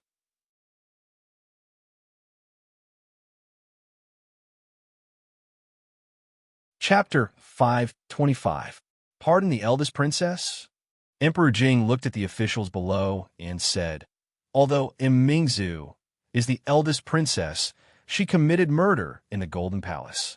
If she is not severely punished, I'm afraid it will not appease the people. The censor who was elected as the representative by the censorate secretly felt bitter. His Majesty was using their previous words to slap their faces. But at this time, he could only brace himself and say, the officials saw what happened that day with their own eyes. It was the great scholar Han who was in the wrong first. As an official, how can we be disrespectful to Her Highness? Her Highness is wholeheartedly serving the country. It is understandable that she was impulsive. Moreover, His Majesty has already grounded the eldest princess. I think that if we severely punish the eldest princess because of this, I'm afraid it will chill the hearts of the officials who serve the country wholeheartedly. Censor Lin's words once again drew the agreement of countless officials. It was really that this matter was far beyond their expectations. If it was someone else who committed murder in the Golden Palace, they would have been beheaded long ago. But the eldest princess was the eldest princess after all. Even if Great Scholar Han was really killed, no one would think that the eldest princess would pay with her life, let alone a strand of her hair. At most, she would be stripped of her title. With His Majesty's love for the eldest princess, it would not take long for him to find another reason to restore it. But no matter what, their attitude had to be set. If even the Golden Palace could be so easily dealt with, what was the use of the law? However, who could have expected that the public opinion was almost one-sided? If it was only the people, it was fine. Even the daughters of the wealthy and officials had a strong reaction to this. They joined forces to petition His Majesty to pardon Her Highness, the eldest princess. Some daughters of the prestigious families had even set up an organization called the Women's Union. This Women's Union was different from the Poetry Society and the like. Its purpose was to solve the difficulties of women. In recent days, they had vigorously promoted the matter of late marriage and late childbirth in the capital city. To some extent, it had saved a lot of effort for the court. Although Her Highness, the eldest princess, was still grounded in the palace, she was the first president that they had jointly elected. These days, she had been going around for the eldest princess's matter. Even the officials had a headache. Every single one of these women had a powerful background. The Wang clan and a few other large clans, families of generals, a few princesses, and even a few ministers of the imperial court had people from their families. This was a force that could not be easily shaken. Since all of you have said so, Emperor Jing looked thoughtful and said, Changde, go to the morning dew hall. You're out so soon? Li looked at Her Royal Highness, who was standing in the courtyard in astonishment. It seemed that the officials in the court were even more impatient than he had imagined. Women's Union? Emingza looked at him and asked, Is it your doing? What women's union? Li looked back at Li Xian and asked, You did it. Li Xian shook his head. He had indeed done a lot of things these days, including encouraging the Wang clan and a few other large clans and families of generals to unite to put pressure on the imperial court. But this women's union really had nothing to do with him. It's a new organization established by some women from influential families in the capital. They said that they wanted to unite and do something for women. They elected me as the first president. I'm considering. When Mingzi hesitated, Li Yi waved his hand and said, "What else is there to consider? You don't know what kind of position you have in the hearts of the women in the capital. No one is more suitable than you for this position." The president of the Women's Union was the patron saint of all the women in the Jing Kingdom. She had a halo above her head. If she did more practical things for women, half of the world would fall to her side with a wave of her arm. Of course, it was impossible for her to start a vigorous feminist movement now. The concept of male superiority and female inferiority had been deeply rooted and could not be easily changed. In fact, even those women themselves, under the inspiration of the unknown man with ulterior motives, could only have some vague ideas in their hearts and could not be grasped. The establishment of the Women's Union was such a result. They still did not know the direction. They only knew that by doing this, they might be able to slightly change something. They did not dare to think about it before and had never thought about it. Now Her Royal Highness stood up and led them to take a big step forward. Maybe they could take a few more steps in the future. Really has nothing to do with you? Mingzi looked at Li Yi with a face full of doubt. "I swear, it's definitely not me." Li Yi raised 4 fingers and pointed to the sky. "If this really has anything to do with me, let me. As he spoke, he looked at Her Royal Highness. After a long time, he put down his slightly sore arm, looked at Mingzi and asked, "Why didn't you stop me?" This was definitely not right. Logically speaking, when he was about to swear, Her Royal Highness should not have quickly covered his mouth and said with a touched face, "Enough. I don't need you to swear. I believe you. Go ahead, I'm listening." Her Royal Highness crossed her arms and looked at him. Boring. Li Yi shook his head, stood up, and walked to the indoor playground at the side. Hey, Li Bingning, can't you just sit there quietly? Why are you playing the slide? Come down. Mingzi looked away from Li Yi's back and looked at Li Xian. Li Xian spread out his hands and said, "It's definitely not me, but in my opinion, there is no harm for you to be the president. At least, it will be more convenient for you to do things in the future." After thinking for a moment, Mingzi finally nodded.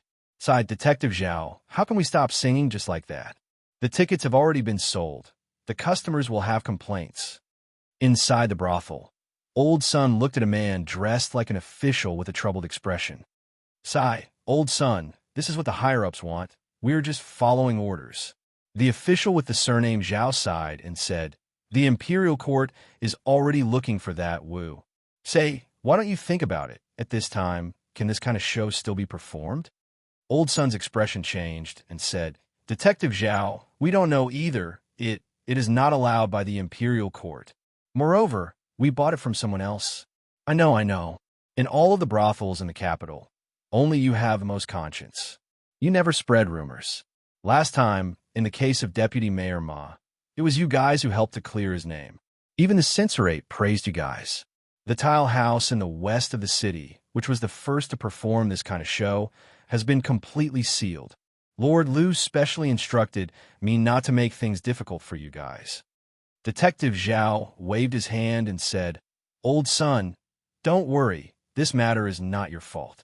If you want to blame someone, blame that Wu. I came to tell you that Romance of the Western Chamber, Peony Pavilion, and especially Peacock Flies Southeast don't ever sing again." Got it. Old Sun nodded repeatedly. "All right, I will bring my brothers to other places to take a look." Detective Zhao waved his hand and turned to walk out of the brothel. Everything was fine. Why aren't we allowed to sing anymore? Old Sun shook his head in pity. The tile house in the west of the city has been sealed. We can just buy it. Forget it. We will talk about this in the future. That Milan should start rehearsing.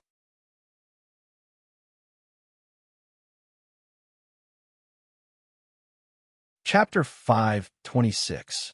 In a short span of a day, the Peacock Flies Southeast, the Peony Pavilion, and the Romance of the Western Chamber had completely disappeared from all the brothels in the capital. Even the handwritten scripts on the market had been forcibly confiscated by the officials. The commoners were naturally puzzled by the fact that they weren't even allowed to sell their scripts. However, the imperial court had never given them an explanation, so they were already used to it. In any case, there were plenty of plays in the brothels, so they could just watch something else. Sigh, I've gone all over the capital, but I still haven't been able to buy it. I'm going to get scolded by the young miss when I get back.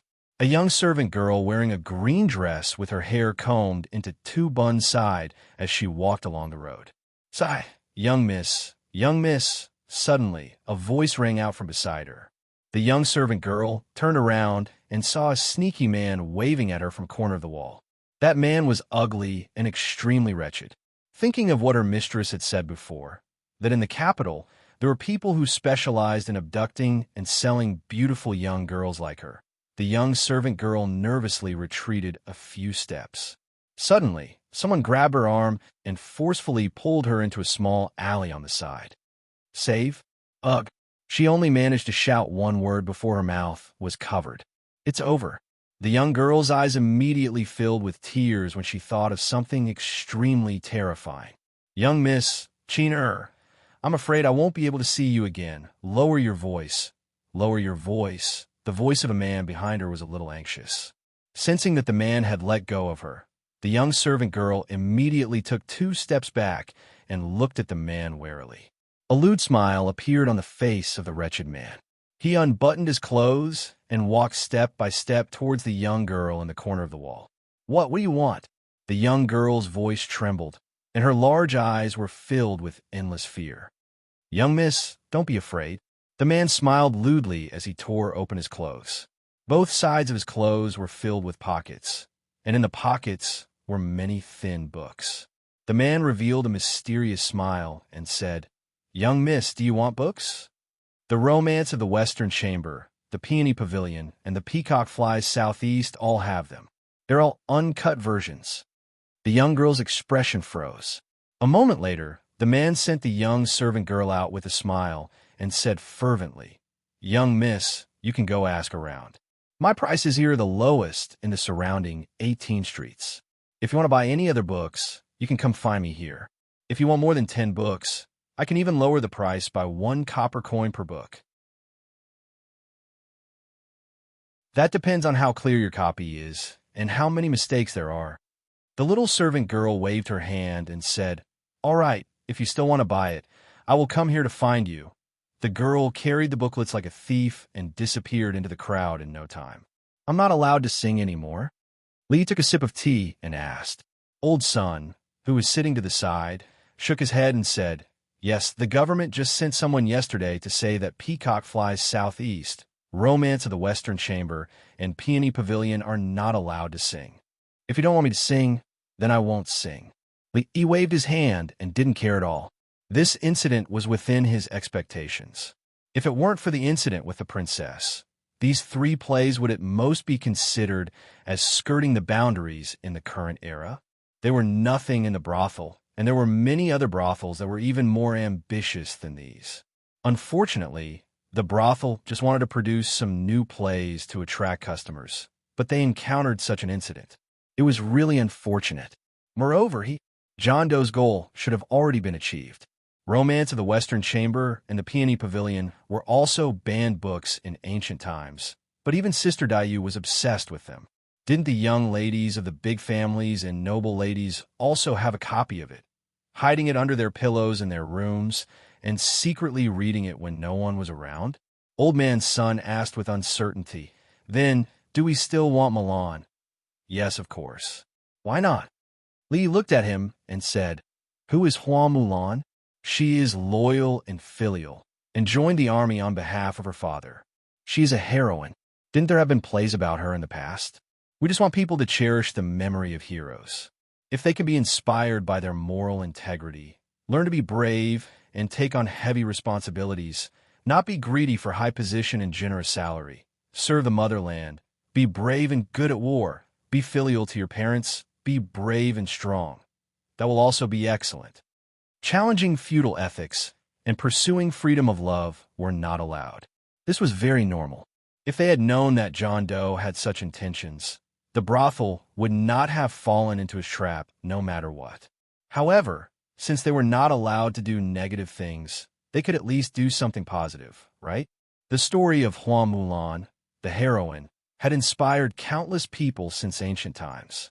Although the dynasties had changed, there were still many dynasties that officially defined her as a national hero, and her story was widely spread. Although Her Royal Highness was a woman, she cared about the country. She was of noble birth. In order to understand the feelings of the people, she was willing to leave the palace and become a small constable. When the country's reputation was about to be damaged, she stepped forward bravely and risked her life to fight a grandmaster. Now, she did not hesitate to be imprisoned in order to speak up for the women of the world and change the unhealthy atmosphere in society. What kind of spirit was this? This was the spirit of internationalism. This was humanitarianism. This was the spirit of patriotism. All the people of the Jing kingdom, regardless of gender, had to learn from her spirit of selflessness. From this point, they could become people who greatly benefited the people. A person's ability varied, but as long as they had this spirit, they would be a noble person, a pure person, a moral person, a person who was free from vulgar interests, and a person who was beneficial to the people. Her Royal Highness was such a person. Wasn't this the current Hua Mulan? No, Her Royal Highness had even more noble sentiments than Hua Mulan. It was not enough to just be Hua Mulan.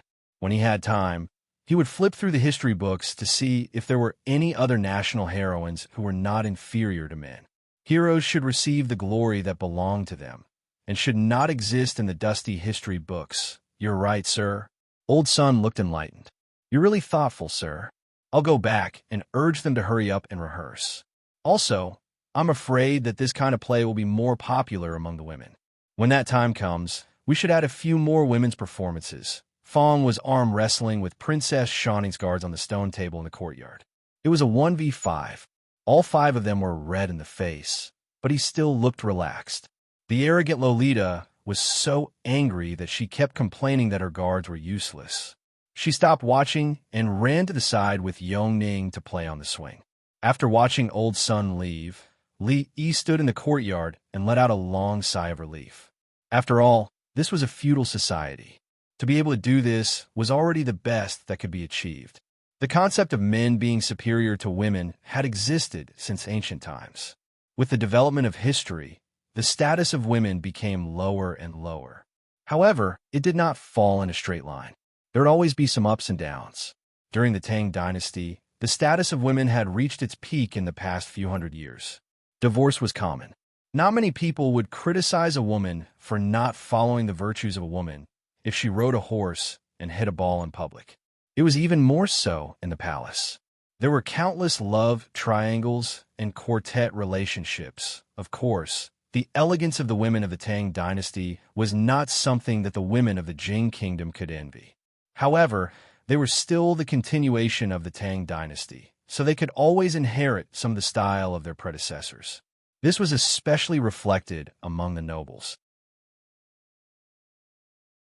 In recent years, the emperor had deliberately supported the poor students and weakened the influence of the rich families in the court.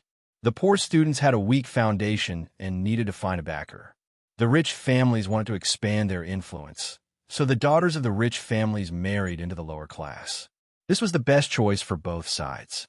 In the past few years, it was popular to the point that some married students did not dare to look at the list. Not to mention the poor students among the noble families, the probability of marriage was close to 90%. Who didn't have a powerful family and had not suffered much since childhood. How could they be bullied if they married into your family?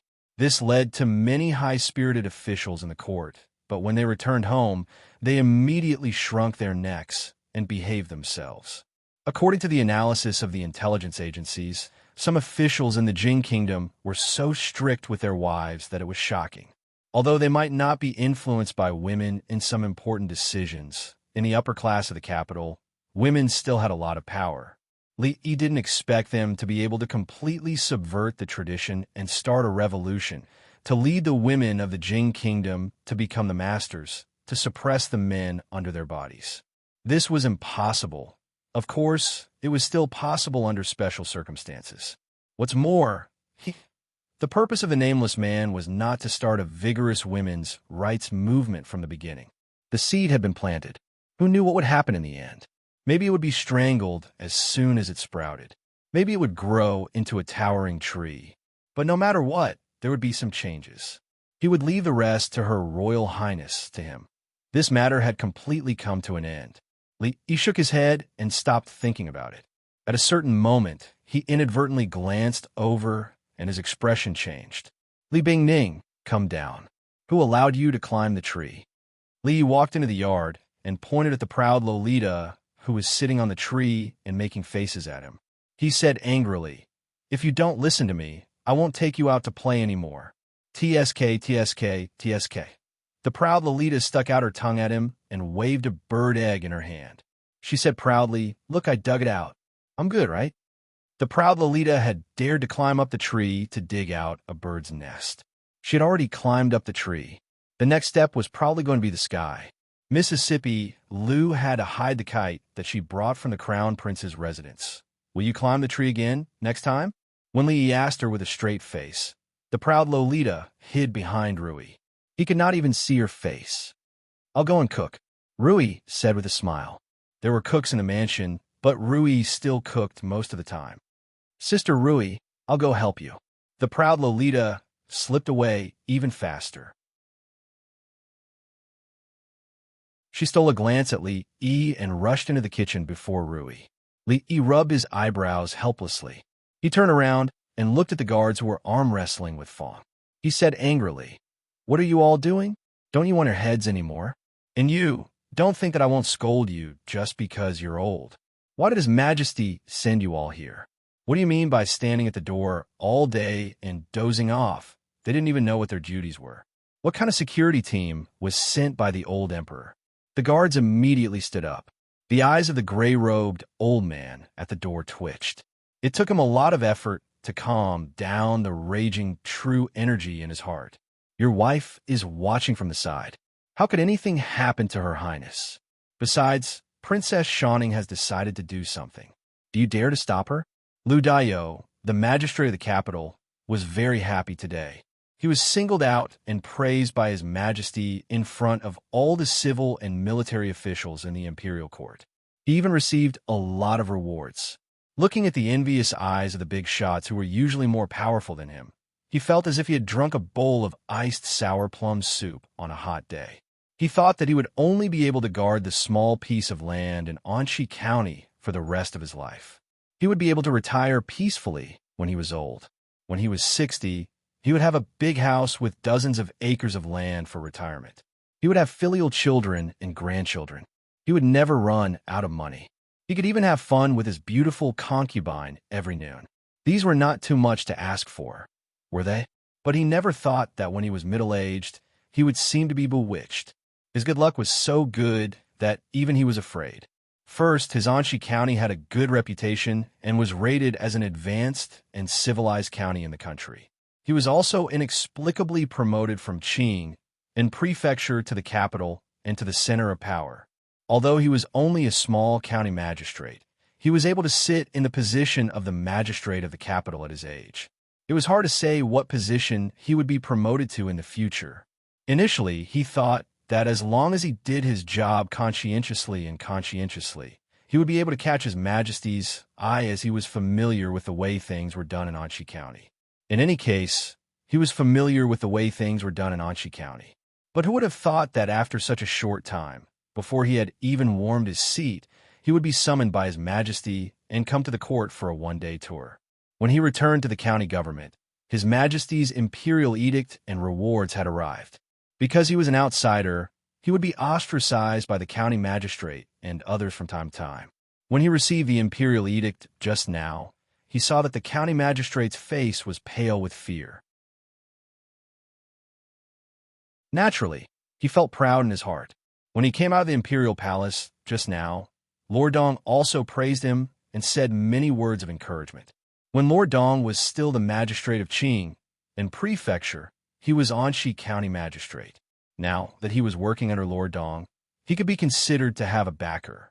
As the son-in-law of Prime Minister Shun and a person highly valued by His Majesty, Lord Dong's official career would certainly not be limited to a mere capital magistrate. This was not the only happy event recently. That good-for-nothing boy of his had worked hard and actually passed the entrance examination of the School of Mathematics. His father would no longer have to worry about his future. Congratulations, Lord. Congratulations. County Magistrate Liu sat in the hall and took a sip of tea.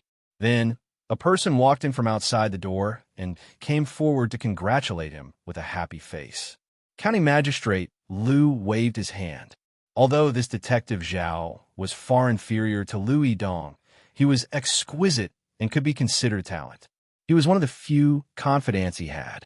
County Magistrate Liu asked, "How is it going?" Detective Zhao immediately cupped his hands and said, "Don't worry, Lord. I have already gone to all the brothels in the capital. There are no more brothels performing those plays. The handwritten copies sold on the streets have all been brought back to be destroyed."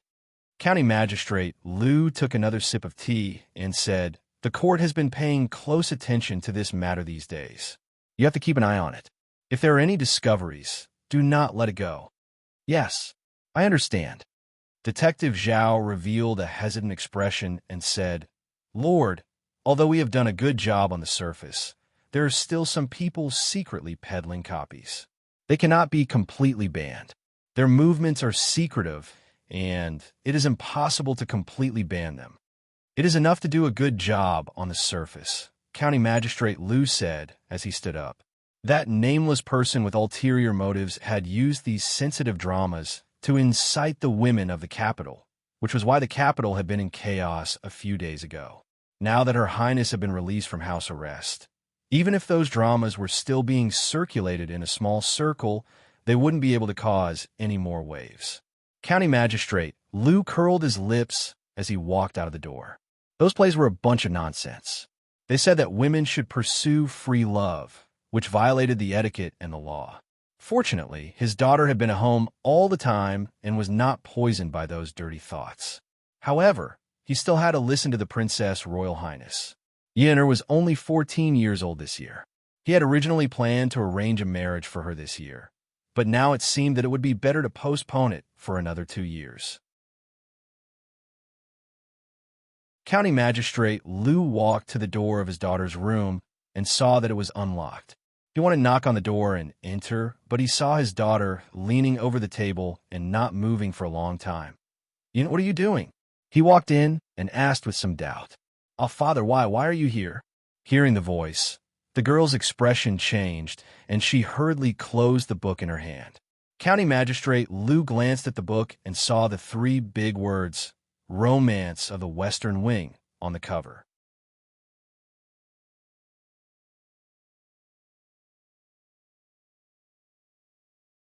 Chapter 527. It's over, it's over. Miss has been discovered. The girl named Xiaoqin put her ear to the corner of the window and looked frightened. I'm so angry. I'm so angry." After a while, County Magistrate Liu came out of his daughter's room angrily and locked the door. Seeing the little maid standing by the window, he asked, "Xiaoqin, come here."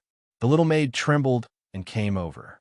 County Magistrate Liu threw the book, Romance of the Western Wing, on the ground and asked angrily, "Tell me, how did Miss get this book?" Master, I. Seeing County Magistrate Liu's angry look, the little maid trembled and couldn't say a word. "Did young master give it to her?" County Magistrate Liu suddenly frowned. This guy doesn't learn good things all day and only teaches his sister bad things. How dare he give her such a shameless book? I'll skin him alive. The little maid looked puzzled. Young master, it's really that brat." County Magistrate Liu's face darkened, and he said, "Keep a close eye on Miss, and don't allow her to step out of the door.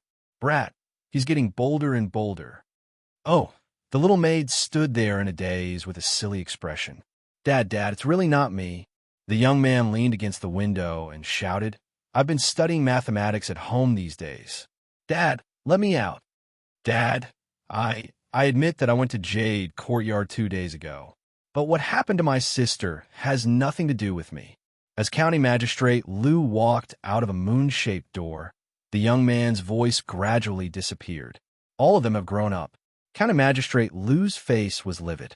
His daughter watched that kind of indecent drama, and his son went to a brothel. No matter how he looked at it, it seemed that he, as a father, was not strict with his children. He had been busy with official affairs these days, and indeed neglected to discipline them. Hey, where did Lord Lou go? Detective Zhao looked around the county government office with a puzzled expression. Until he saw a figure coming from the arched door, he hurried to greet him and said, "Lord, what's the matter? Say it." County Magistrate Lou had a bellyful of anger and had nowhere to vent it. So he said coldly, Detective Zhao was startled. He knew that something was wrong with Lord Lou. If he had known earlier, he would have kept a low profile for a while. But now, he had no choice but to bite the bullet. He carefully said, "Sir, in the city, the brothel in the city has a new show today. It's called Milan Hua Milan." Lord Lou raised his eyebrows and said, "Why is it a woman again? What do they want? Didn't I say that we are not allowed to sing these kinds of nonsense?" Now that he heard things related to women, he was annoyed, so he naturally spoke with some anger. "In that case, I'll tell them that they're not allowed to sing this song either." Detective Zhao probed. County Magistrate Lou said coldly, "You're not allowed to sing. If anyone sings in a brothel again, bring him back." Then he added, if it's old son, try to persuade him. All right, I'll go now." Detective Zhao nodded. "I'll take my leave." He turned his head and walked out, mumbling, "Everyone says that Her Royal Highness is the reincarnation of Hua Mulan. Women are not inferior to men. Who is Hua Mulan? How can she be compared to Her Royal Highness?" "Her Royal Highness?" County Magistrate Lou's expression changed, and he immediately said, "Come back." "Sir, is there anything else?" Detective Zhao quickly turned his head. County Magistrate Lou looked at him and asked, "Is it just Hua Mulan? Is there anything else?" Detective Zhao asked doubtfully, "Sir, what do you mean?" County Magistrate Lou looked at him and asked, "Is there anything about eloping, drowning in the river, adultery, freedom of marriage, or anything like that?" Detective Zhao thought about it and said, "I don't think so. That Hua Mulan is a heroine. She's loyal and filial. She's brave and smart. The people are saying that Her Royal Highness there's no elopement. Why are you reporting that she drowned in the river?" County Magistrate Lou pointed at his nose and said, "Do you have nothing to do all day? Hua Mulan is a national hero. She's not inferior to men. Why do you care about her singing and praising her? Do you think that I'm not busy enough?" Detective Zhao stood rooted to the ground. His breathing was rapid, and his chest was heaving up and down. After a long time, he gradually calmed down. He looked at County Magistrate Lou and said, "Sir, I have something to say. I don't know if I should say it." "Say it." County Magistrate Lou was affected by what had just happened. His tone was slightly gentler. I forgot." Detective Zhao sighed. In the end, he didn't have the courage to say those 3 words to Lord Lou. He said, "I'll take my leave." County Magistrate Lou waved his hand at him and stroked the short beard on his chin. "Hua Mulan, Princess Royal. Could this be the doing of the Princess Royal or Her Majesty?" The Princess Royal's Women's Union had the support of Her Majesty and Her Majesty the Queen. This move was probably to further establish the Princess Royal's prestige in the hearts of the people. If he messed it up, that was close. County Magistrate Lou patted his chest and was secretly shocked. Recently, that Sundra Loli had been pestering Rui for some reason. She stopped swinging on the swing and stopped playing on the slide. Instead, she circled around Rui all day. Her behavior was extremely abnormal. It was not easy to get rid of her. Only then did he have time to spend alone with Rui. Before he could walk over and talk to her, Mississippi Lou stood at the door and coughed softly. She looked at Li and said, "Can you go out for a while? I have something to say to my sister." One Sundra Loli had just left, and now another one was here to cause trouble. Li glanced at her and said with some dissatisfaction, "What is it that you can't say directly?" Leaning against the door, Mississippi Lu crossed her arms and stared at him. After a while, Li and Sundra lowly squatted in the yard. There was a simple chessboard drawn on the ground. Let's make it clear in advance. This time, your elephant can't fly, and the mouse can't drill into the ground. Sundra lowly looked at him and said warily. A disdainful expression appeared on Li Yi's face. Was it necessary for him to use Dumbo and the gopher to play chess with an 11-year-old girl? Through the messages between the brothels, the news of the upcoming hero assembly should have almost spread throughout the martial arts world. However, there's only 1 month before the assembly begins. It's still a little tense. Some people might not be able to make it in time. Mississippi Lu sat by the bed and said to Rui while looking at her. Rui thought for a while and said, "Then let's postpone it for another half a month. We have to wait until most people arrive." Mississippi Lu said hesitantly, "In this way, there will be a lot more expenses. If the expenses are not enough, we can withdraw money from home."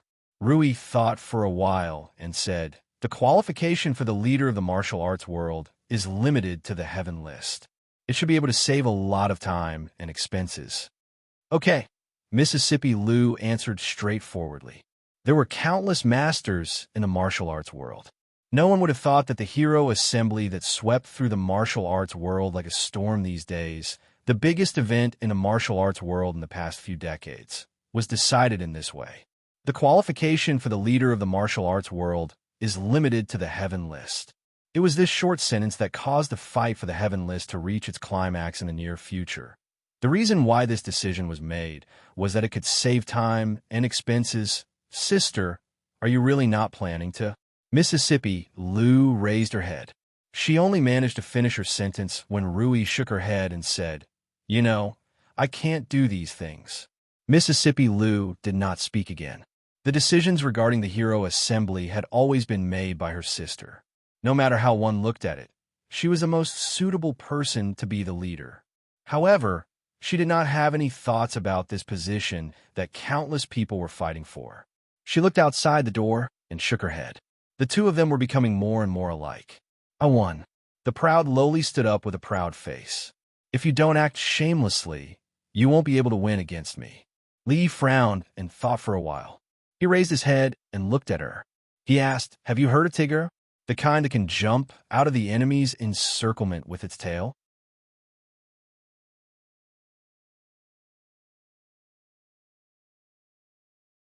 Chapter 528. "Have you heard of Tigger?" The proud girl paused and asked Yongning, who was standing beside Li Yi. "Yes." Yongning nodded. "Winnie the Pooh, Tigger Ear. I've heard of them." "I'm done. You two teamed up to trick me." The proud girl walked angrily into the room. "Royal sister, I didn't. I've really heard of them. If you don't believe me, I'll draw them for you." Yongning glanced at Li Yi and followed. It was very pitiful for her royal sister to not even know about Pretty Goat. Now, she had not even heard of Winnie the Pooh and Tigger.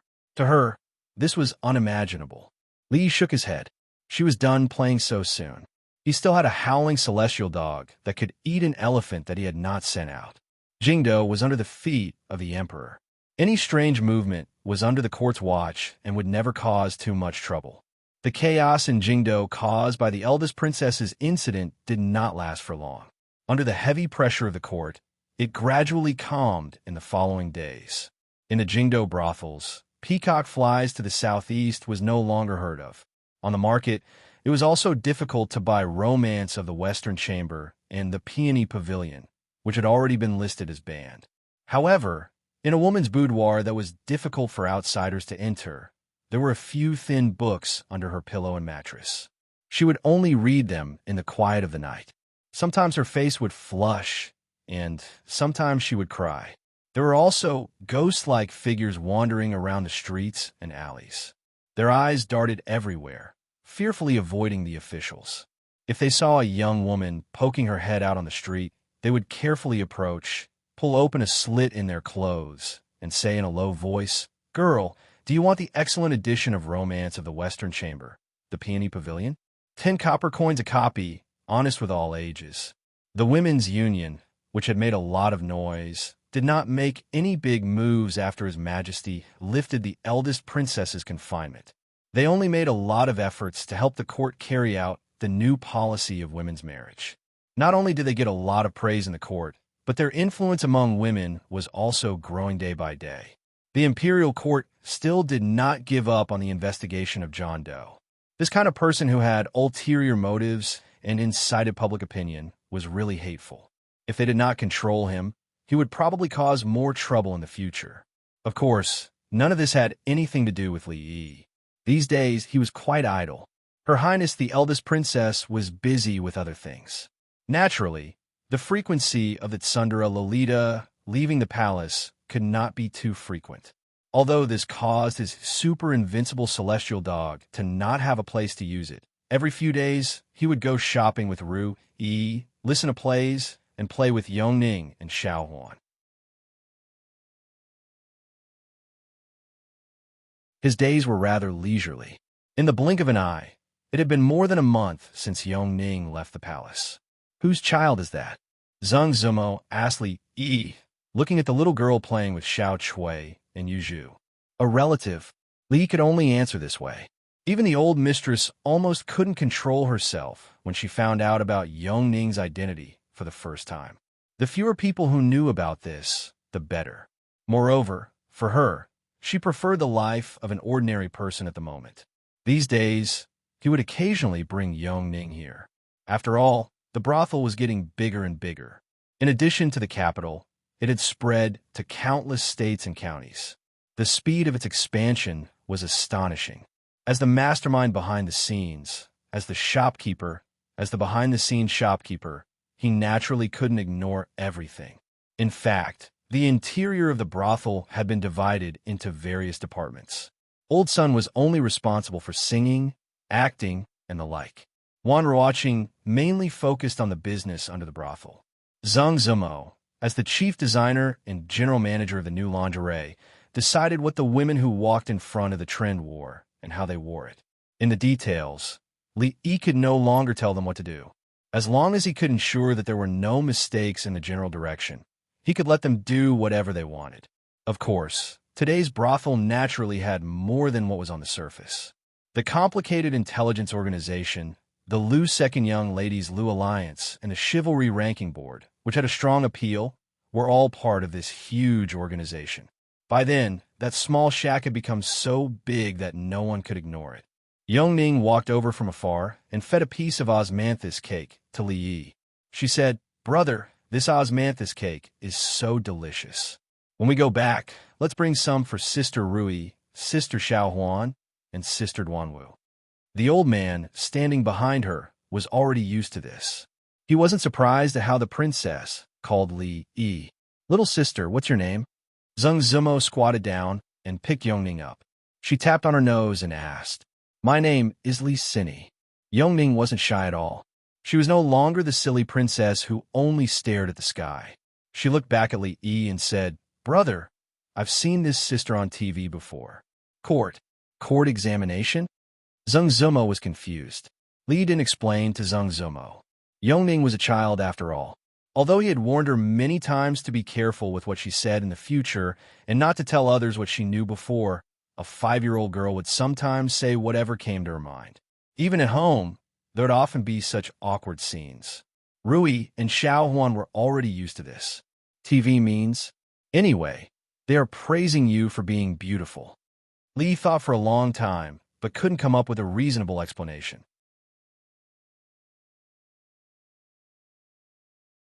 He looked at her and said, "Children speak without fear. Don't take it to heart." Children's ability to distinguish was not very good. Perhaps they thought she was a character in a costume drama on TV. Actually, after hearing what she said, Li Yi also felt that she was somewhat similar to a famous actress in costume dramas. Children speak without fear? Zheng Zumo was dazed for a moment before she understood what he meant. She gritted her teeth and looked at Li Yi coldly. "Let's go. I'll take you out to play." Zheng Zumo glared at him and walked out with Yongning in her arms. The gray-robed elder flashed and was about to make a move when Li Yi tugged at his clothes and said, "It's fine. Outside, Zhang Zumo was already playing on the swing with Yongning. Li Yi held his chin with one hand. He still didn't see the underwear show he wanted to see, but he saw many pictures of the latest styles. Miss Zhang was Miss Zhang after all. She bought all the underwear of the women in the brothels in the capital. Although it was far from replacing the underwear, she had actually started the underwear business at the same time. The underwear shop had now become famous in the capital. Until now, although the women in the brothel were the most buying, there were already some bold women who had begun to test the market, especially in the shop with slogans such as, "It's good to be a woman." Slogans such as, "Even the birds and geese sink, and the moon and flowers blush in shame, all because I'm standing up for you," and "What's holding up isn't yourself, it's his heart," were sent out and circulated among the women. When he took out these advertising slogans, because he looked at Miss Zhang a few more times, she threw a few pillows at him. Of course, even if this kind of underwear was still a bit conservative, very few women would wear it. The pleasure of the couple in the bedroom was one thing, but most of them would secretly try it on at home. After all, no one wanted to lose some of the characteristics of a woman after a few years. No matter what, this was for the sake of women. Li Yi drank a cup of tea to moisten his throat. Just as he was thinking about whether to use the Princess Royal's power to help with the publicity, he heard singing coming from outside. Zhang Zumo had been trained as a pillar since she was a child. She was proficient in the four arts, and naturally, her singing was also good. Li Yi had heard her sing a few times. Her foundation was very good. However, which prostitute could sing, "Don't look at me, just a sheep? Don't look at me, just a sheep. The green grass becomes more fragrant because of me. The sky becomes bluer because of me. The white clouds become softer because of me." The voice was crisp and beautiful, extremely pleasant to the ear. He didn't have time to swallow a mouthful of tea and sprayed it all out.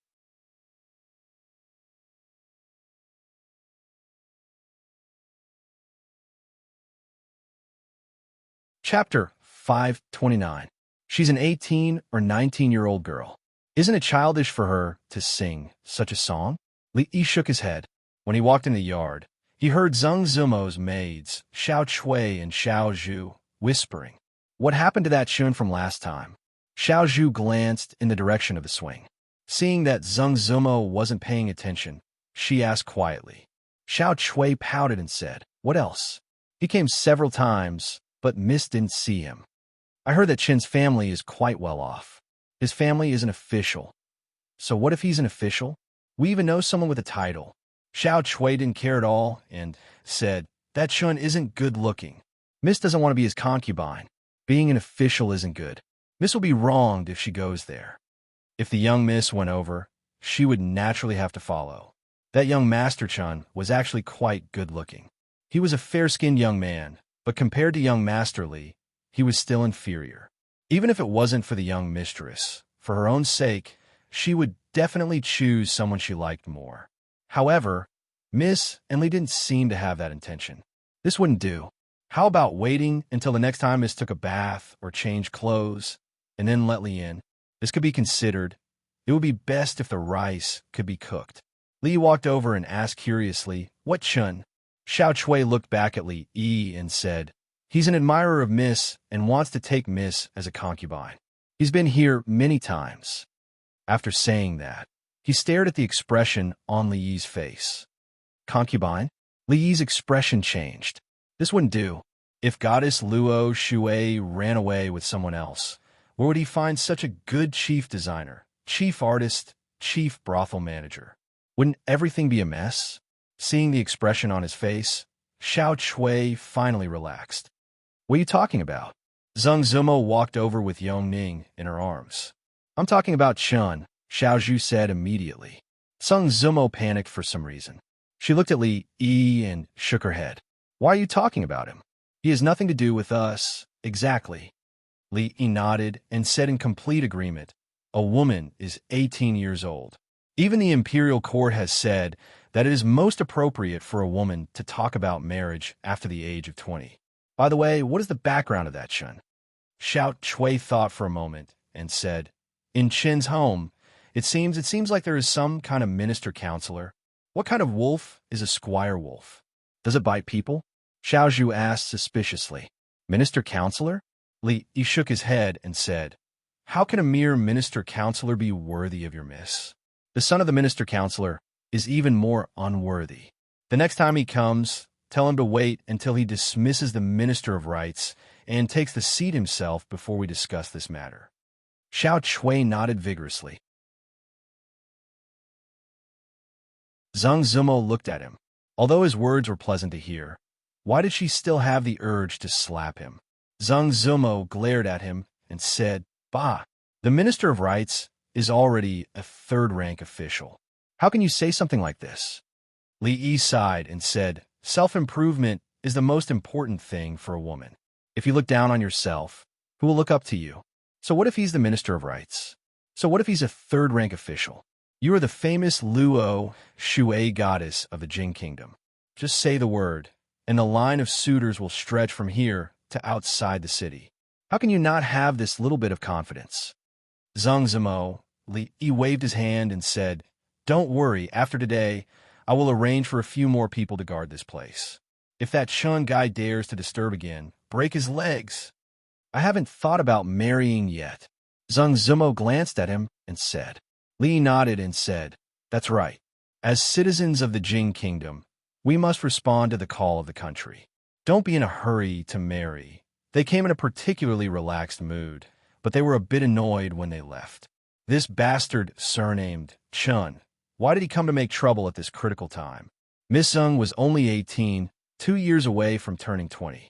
She couldn't even get a marriage certificate, let alone ask for a marriage. Besides, the Ministry of Rights was surnamed Chun. Wasn't this clearly related to Duke Chen's mansion? The Ministry of Rights was basically the territory of the Chun family, so this minister-counselor should be the same. He was probably a branch or relative of the Chun family, related to Duke Chen's mansion. There weren't many good people among them. Could he push Miss Zheng into the fire pit? Obviously not.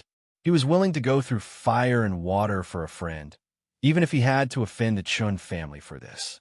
Although it seemed that he had already offended the Chun family a long time ago. Li Yi sighed.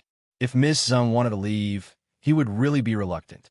Although the two of them hadn't gotten along since the first time they met, they had gone through so many things together, not just because of her importance in the brothel and other places.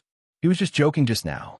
With her character, if she really wanted to do something, probably no one could stop her.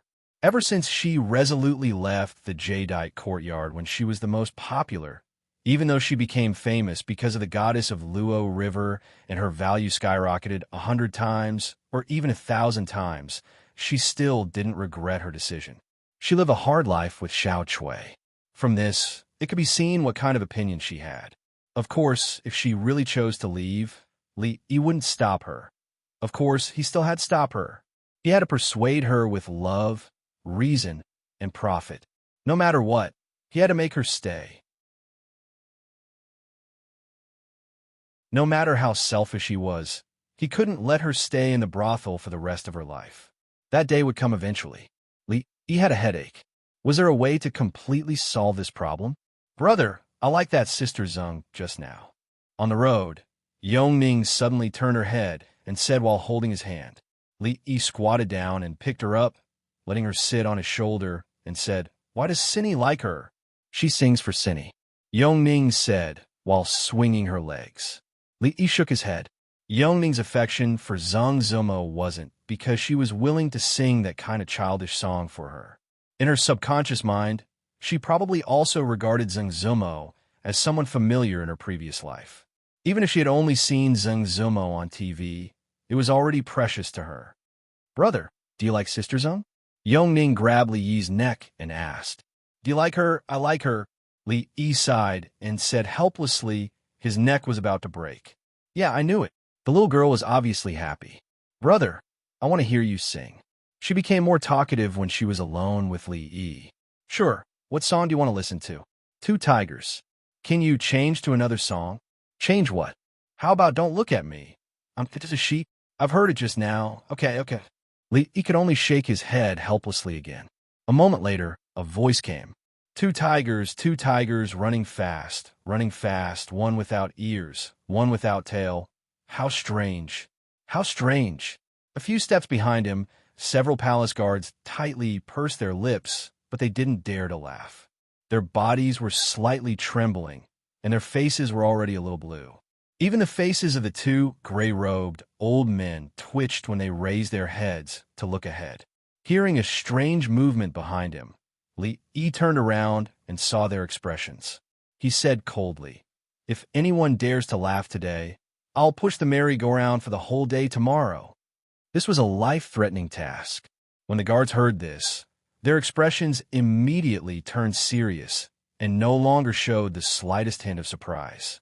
Li turned around with satisfaction and continued to sing, "Two tigers, puff." "Ha! I really can't help it." All the guards clutched their stomachs and staggered. Li's expression was calm, and he didn't look back. Fang had been working hard these days, and it was time to take a few days off to relax.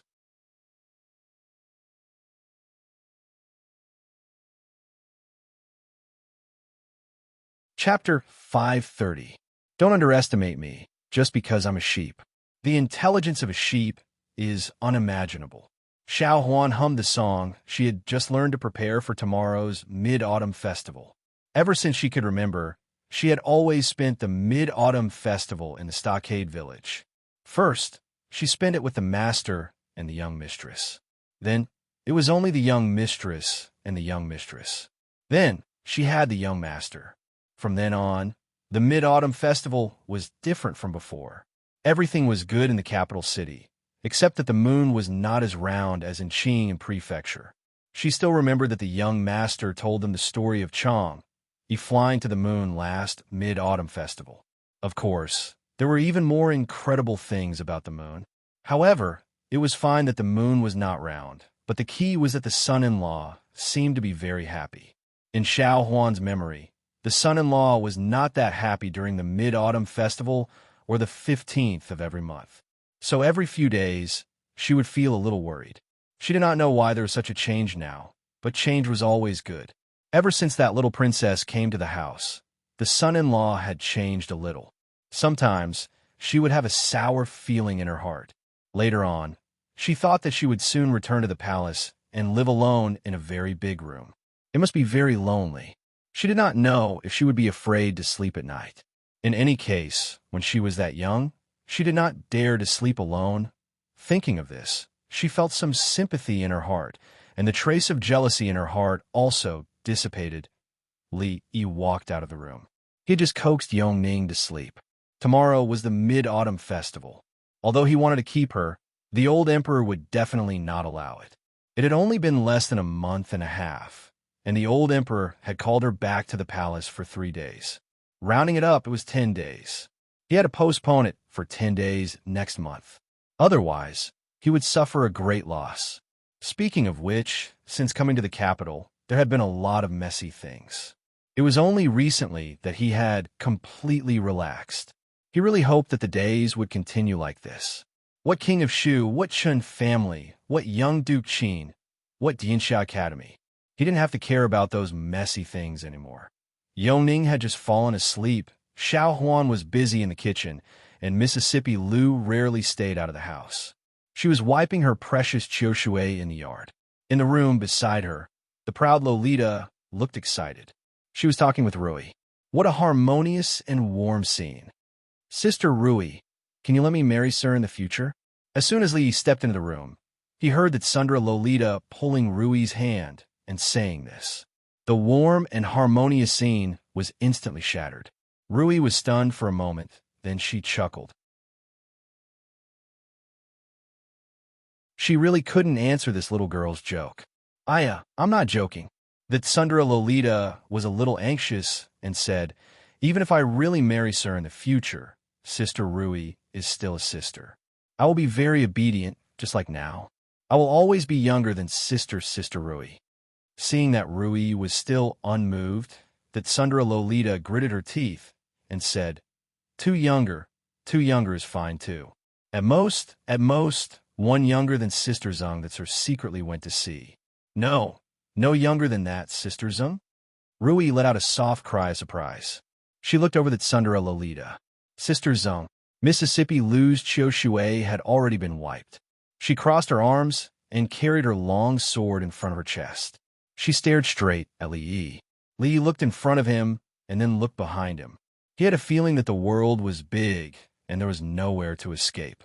Husband, if you really like that goddess Luo Shui, then please bring her back. When there were only the two of them in the room, Rui looked at Li and said, Husband, you don't need to worry about me. I'm not a jealous woman. Among the noble officials in the capital, which one of them is like you? I'm afraid that after a long time, there will be gossip. Li raised his eyebrows. Who would dare to gossip? Moreover, I've been married to you for so long, but I haven't had a child for you or for the Li family.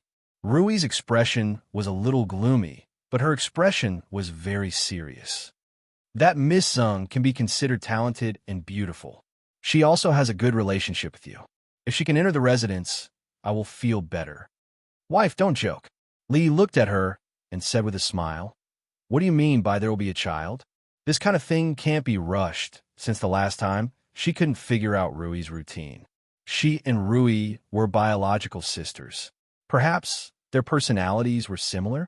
According to Rui's personality, if he nodded slightly, the autumn water would be intimately touching his neck.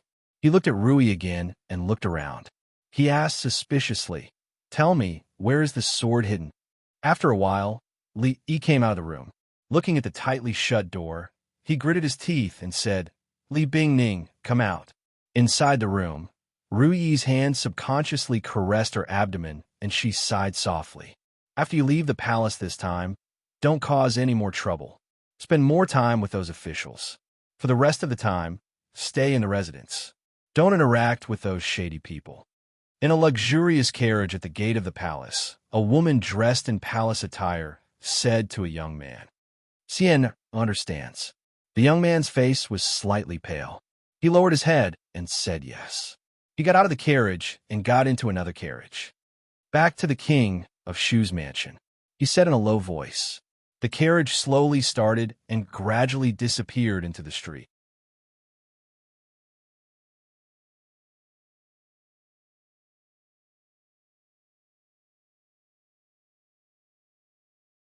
Chapter 531. Before the Mid-Autumn Festival, Yongning and the Tsundra Lolita were taken into the palace. Today was the second day after the Mid-Autumn Festival, and Yongning should be sent back in 2 days.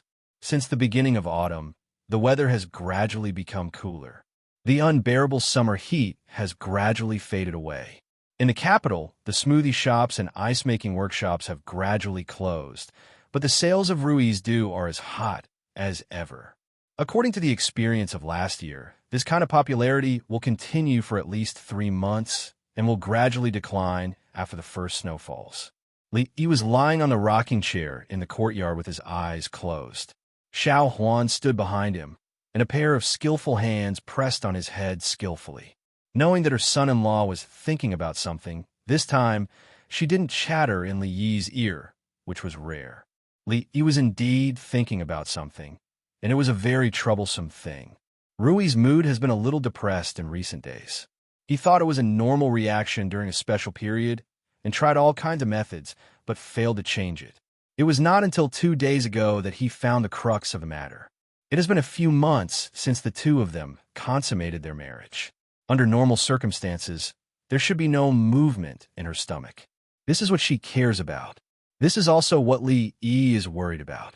Could it be that in the process of transmigration, some unknown changes occurred in some places, leading to the current situation? He even went to the Imperial Physician's Bureau to find Lu Jimin. Although old Lu's diagnosis was that there was no problem, it did not make him feel at ease. After all, if there was really something wrong because of the different body and soul, it was not something that could be seen just by feeling the pulse. Of course, the problem may also lie with Rui. After all, this matter seems to have nothing to do with the level of martial arts. But considering the pressure in her heart, Li Yi did not say anything or do anything and tried to avoid this topic these 2 days. Since ancient times, people would blame this kind of thing on women. Even they themselves thought so. No wonder Rui wanted him to marry Miss Sung. This has probably become a knot in her heart that can't be untied. Forget it, stop rubbing. The more he thought about it, the more annoyed he became. Li Yi patted Xiao Huan's hand and said, "Oh." The young maidservant behind her responded in a low voice. She had a worried expression on her face. The son-in-law had encountered some trouble, and the young miss didn't seem to be very happy either. How good would it be if she could help the son-in-law? The sound of footsteps came from outside the door. Xiao Huan raised her head and saw the princess who often came to the house walking in. She could see princesses every day, and more than one of them. She was already immune to princesses. "Xiao Huan, brew a cup of tea." Li Yi casually stretched out his hand as a greeting and said, "Sit anywhere." The maidservant looked around. There wasn't even a chair here. Did the son-in-law want the princess to sit on the floor? "Guild leader, you shouldn't be so free lately, right?" Li Yi asked lazily as he looked at the princess. Mingzhu didn't sit down. She looked at him and said, "The specific things are naturally done by the subordinates. I'm not that busy." Li Yi sat up from the chair and looked at her. How could she not be busy? The women's union didn't bring all the women together to hold a party every day to discuss which perfume smelled better or which brassiere was more stylish. They clearly could do more things. Mingzhu looked at him and asked, "When the women of the noble families in the capital unite, they can indeed do some practical things for more women. How did you think of it?" Li Yi stood up from the chair and said, "What do you mean, how did I think of it? The women's union is the crystallization of the wisdom of the women in the capital. What does it have to do with me?" The princess nodded and said, "I always feel that the women's union can do more than help the court implement the law of delaying the age of marriage for women. What do you think?" Li Yi waved his hand and said, "I don't understand the matters of you women. Say a few words." Mingzhu looked at him and said, "Delaying the age of marriage for women and standardizing the midwifery procedures were all proposed by you. I really don't understand. Say it." Li Yi hesitated for a moment and said, "Then I'll simply say a few words." "I'm all ears," the princess said as she sat in the chair that Li Yi had just sat in. "This women's union, of course, has more than just that. Women are of low status and are often bullied. In this case, even the government sometimes doesn't give them justice according to the law. Your women's union can act as an umbrella for these women. While standardizing the law, you can also return a clear sky to the capital. After the implementation of the new marriage law, it will make the lives of many poor families in the capital more difficult. You can provide these women who have reached the age of 13 with jobs that they can do. For example, embroidery, printing and dyeing, perfume workshop, soap workshop. These jobs are actually suitable for women so that they can support themselves and even the whole family. Open up a female school, pick out some talented women, and focus on training them. For example, female doctors, female accountants, female shopkeepers, female spies, female assassins, and so on. Our business will grow bigger and bigger in the future, so we can't do without these. Female spies, female assassins? Mingzhu looked at him in surprise. What does this have to do with business?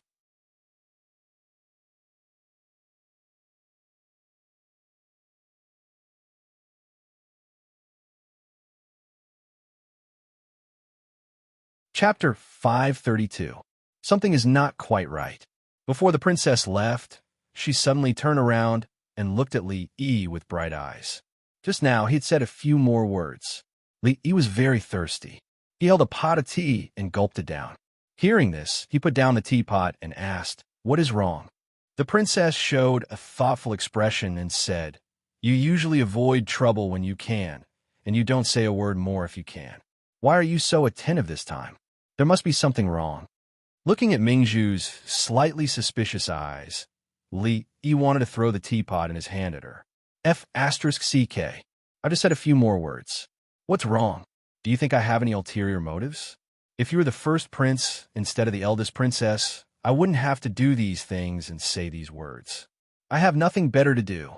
At the risk of being checked by the court, I helped to implement the new marriage law, and I stayed up late to write the script. I even had a few pimples on my face. I also had to hire the internet water army to fan the flames and create public opinion. It was not easy for me to do all this.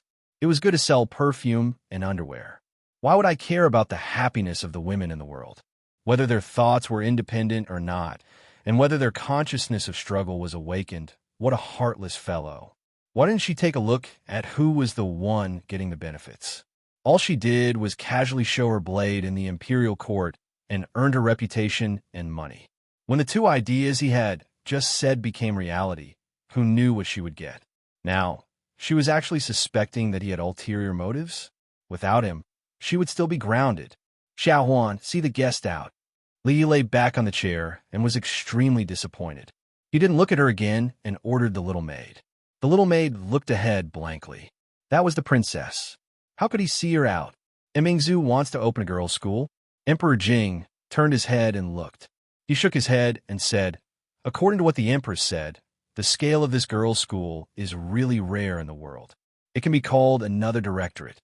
The national treasury has always been tight, but there is no extra money for her to toss about. Although women's schools were rare among the common people, they were indispensable to those scholarly families and aristocratic families. The girls in the family had entered the women's school at an early age. Aside from learning the four arts of zither, chess, calligraphy, and painting, as well as poetry and classics, they also had to learn the women's reflections and women's training, which were related to women's virtues, women's duties, and the etiquette of the boudoir. He was not surprised that Mingzhu wanted to do something for women these days and wanted to open a girls' school. However, if they followed her plan, it would cost a lot of money.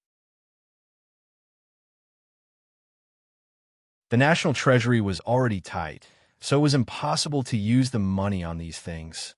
The empress put a bowl of soup on the table in front of Emperor Jing and said, Your Majesty guessed wrong this time. Mingzhu did not want to take money from the national treasury. Emperor Jing asked doubtfully, without an investment of 100,000 taels of silver, I'm afraid it will be difficult to succeed. Where will she get the money? The empress smiled and said, Your Majesty, do you know what is the most profitable business in Jingdo? Jing Emperor drank a mouthful of soup and turned to look at her. He had to deal with countless government affairs every day. How could he have the energy to care about these things? It's perfume. The empress looked at him and said, In the palace, from the concubines to the palace maids, even the little princesses use perfume. It is very popular outside the palace. Every time a new product is released, it will set off a wave in the circle of the noble ladies in the city. Your Majesty, do you know how much this inch-tall bottle of perfume sells for? Emperor Jing shook his head. Li Yi said that he could not smell perfume, so the palace maids around him were not allowed to use it. The empress never used it, so he was not very clear about this.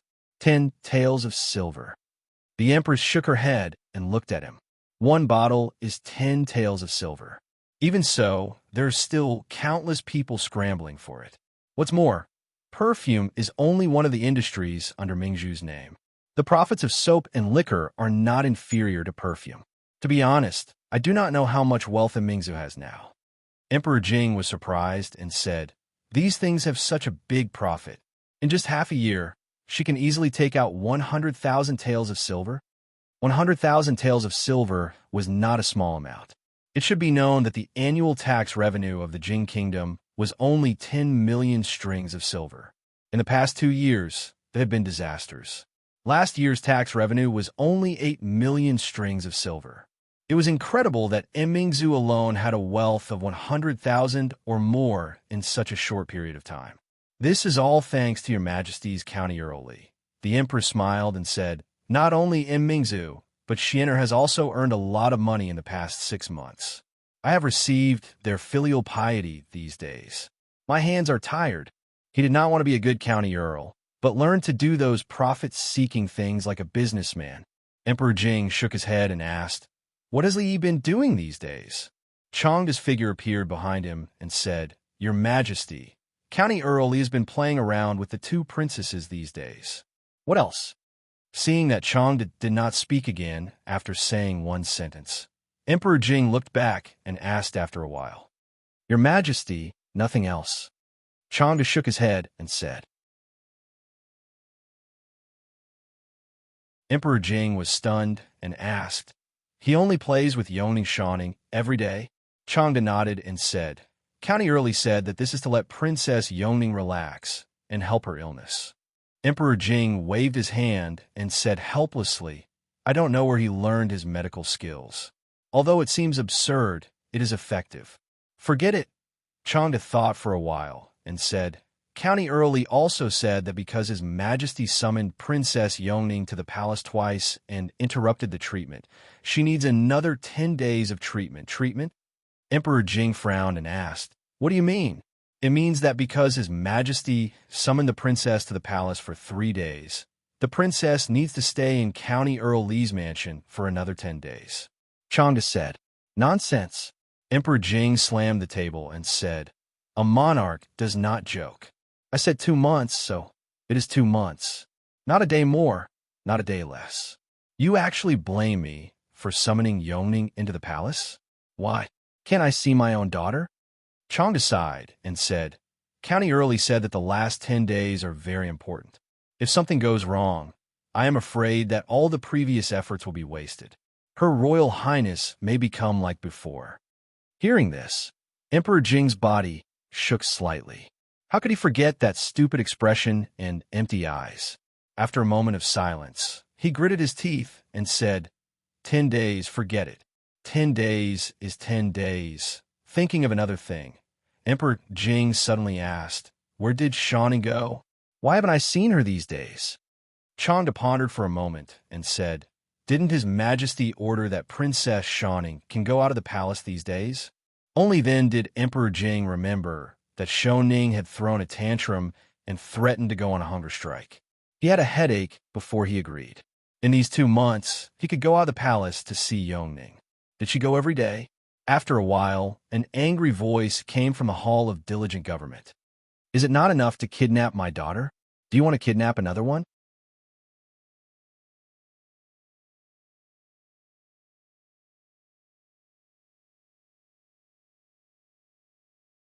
Chapter 533. Yongning's condition is more urgent. Should we add a few more courses of treatment? Li thought about it carefully and felt that the old emperor wouldn't agree. According to the information he got from Changde, it might be a big risk if he pushed it further. Forget it. It's better not to take this risk. After fooling around for 10 more days, there was still half a month left to squander. Yongning didn't realize at all that she would return to the palace in half a month. She ran in the yard, picked up the paper planes that had flown out, and let out a crisp laughter. Xiao Chui and Xiao Zhu were very depressed, because the distance the two of them flew with their paper planes was not as far as Yongning, not to mention that she was still a little girl. This made the two big sisters suffer quite a blow. Li glanced at them. It would be a miracle if they could fly past Yongning. He had found a method of folding paper airplanes from a book called Advanced Paper Airplanes Encyclopedia. He had accidentally glanced at it and saw it as Advanced Paper Airplanes Encyclopedia. He had wondered how such a book could be placed in the provincial library. Airplanes were also divided into high and low levels, and did it need to be taught? This is the account for the past half a month. Have a look. Zheng Zumo threw a thick account book in front of him. Yes, he was now at Zheng Zumo's place again. Of course, it wasn't because he wanted to marry Miss Zheng and have children. It was because Yongning insisted on pestering him to come over every time. In the past few days, he had heard little bunnies be good, flying bugs, and where is spring. To be honest, seeing Yongning and Miss Zheng being so close, he actually felt a kind of sour feeling in his heart. So what if she was beautiful and sang well? He tore 2 pieces of paper from the back of the account book and folded 2 paper planes. However, because the paper was too thin, they didn't fly very far. He was too lazy to do such a boring thing as looking at the account book. He reached out to grab a handful of melon seeds and asked casually, Where is Ruoqing? Seeing that half of the seeds in front of her were gone, Zheng Zumo silently moved the bag of seeds closer to her and said, He went to the underwear store and will be back at night. Since yesterday, Yongning had said that she wanted to eat osmanthus cake several times. In fact, Li also wanted to eat it. With the same ingredients and the same method, the taste of the cake he made was far from the one made by Wan Ruoqing. Li always suspected that she had some ancestral secret that she didn't tell him. While looking at the latest lingerie illustration designed by Tsungzumo, he was munching on melon seeds. Although the style was still a little conservative, it had a unique flavor.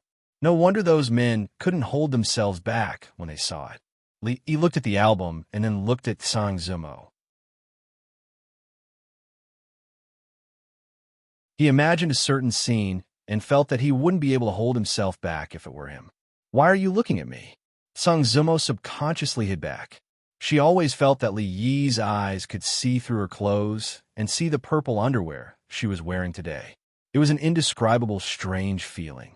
"I won't lose a piece of flesh just by looking," Li Yi said and rubbed his nose. Fortunately, it wasn't bleeding, but he didn't dare to look again. Once he started eating melon seeds, you couldn't stop. Li Yi finished the one in his hand. When he reached out again, he found that Tsungzumo was holding the bag in her hand and looking at him angrily. She looked at Li Yi and said, "That's all there is left." Li curled his lips.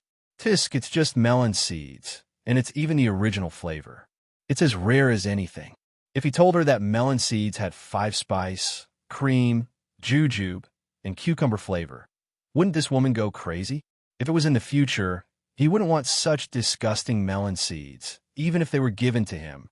"Look, what's that?" Li Yi inadvertently glanced behind Tsungzumo and suddenly widened his eyes.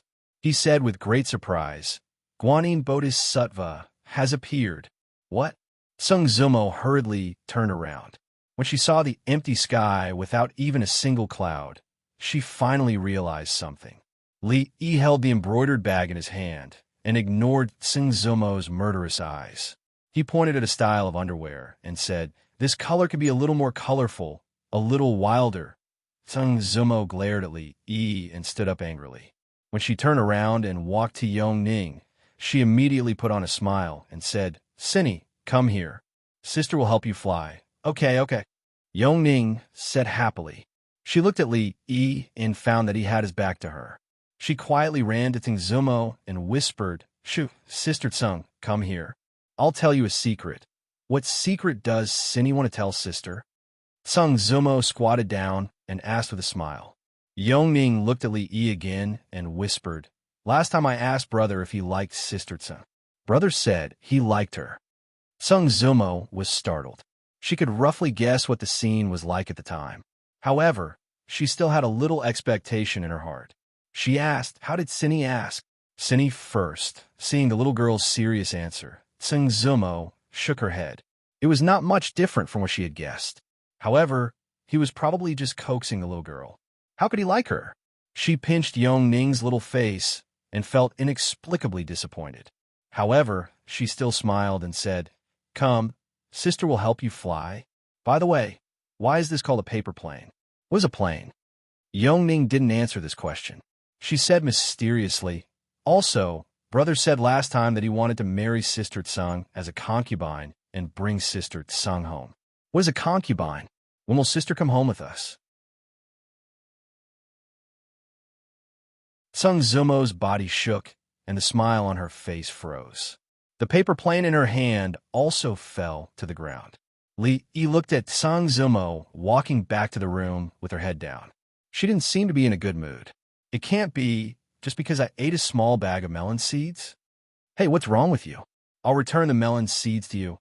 "It can't be. How about I buy a big bag for you?" Hey, why did you close the door?" Seeing her go in and close the door, Li Yi stood up in shock. He was a little confused. "It's just a few melon seeds, Qin Manor, in a certain exquisite courtyard. Congratulations on your recovery, Brother Qin." "Congratulations, young Duke Qin.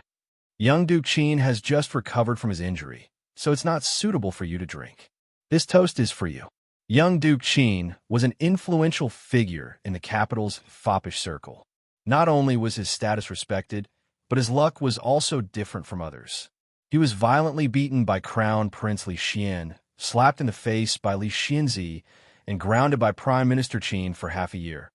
It was not easy for him to end his grounding early. But in less than 2 days, he was seriously injured by a righteous man who saw injustice because he molested a woman on the street. Several of his ribs were broken, and he had been recuperating at home until today. Such a bumpy experience made those who saw it sad and those who heard it cry. Everyone was watching with wide eyes to see what the next unfortunate thing that young Duke Qin would encounter would be. There were only two people who could sit at the same table as Qin. Chui Qingyu took a sip of wine and asked, "That thief still hasn't been caught?" Chun Li-jun shook his head and said, "That person acted decisively. Before the officers arrived, he had already left the city. Although he left his name behind, for people like that, once they escape, it will be as difficult as ascending to the heavens to catch them again." "It's fine." Qin shrugged, as if he didn't care much about this matter. He asked, "I heard that your highness also left the palace just 2 days ago." Chui Qingyu nodded and said, "With your highness's temper, why didn't you find trouble with that person?" Qingyu raised his eyebrows and asked, "You mean Li Yi?" Chui Qingyu glanced at him.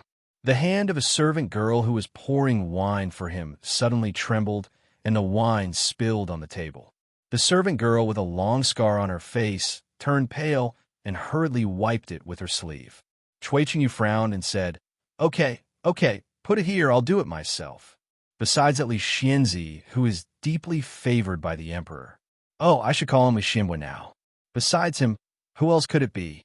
Qinyu's mouth pulled into a strange smile. Chui Qingyu shook his head and said, "With his current status, no matter what, your highness can't do anything to him." After your highness left the palace, your highness closed your door and didn't go out. I heard from the servants of the prince's mansion that your highness only read books every day and seems to have completely changed your temperament. Chui Qingyu's voice gradually became smaller.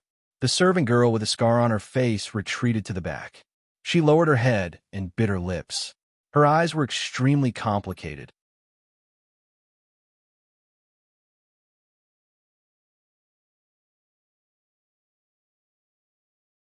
Chapter 534.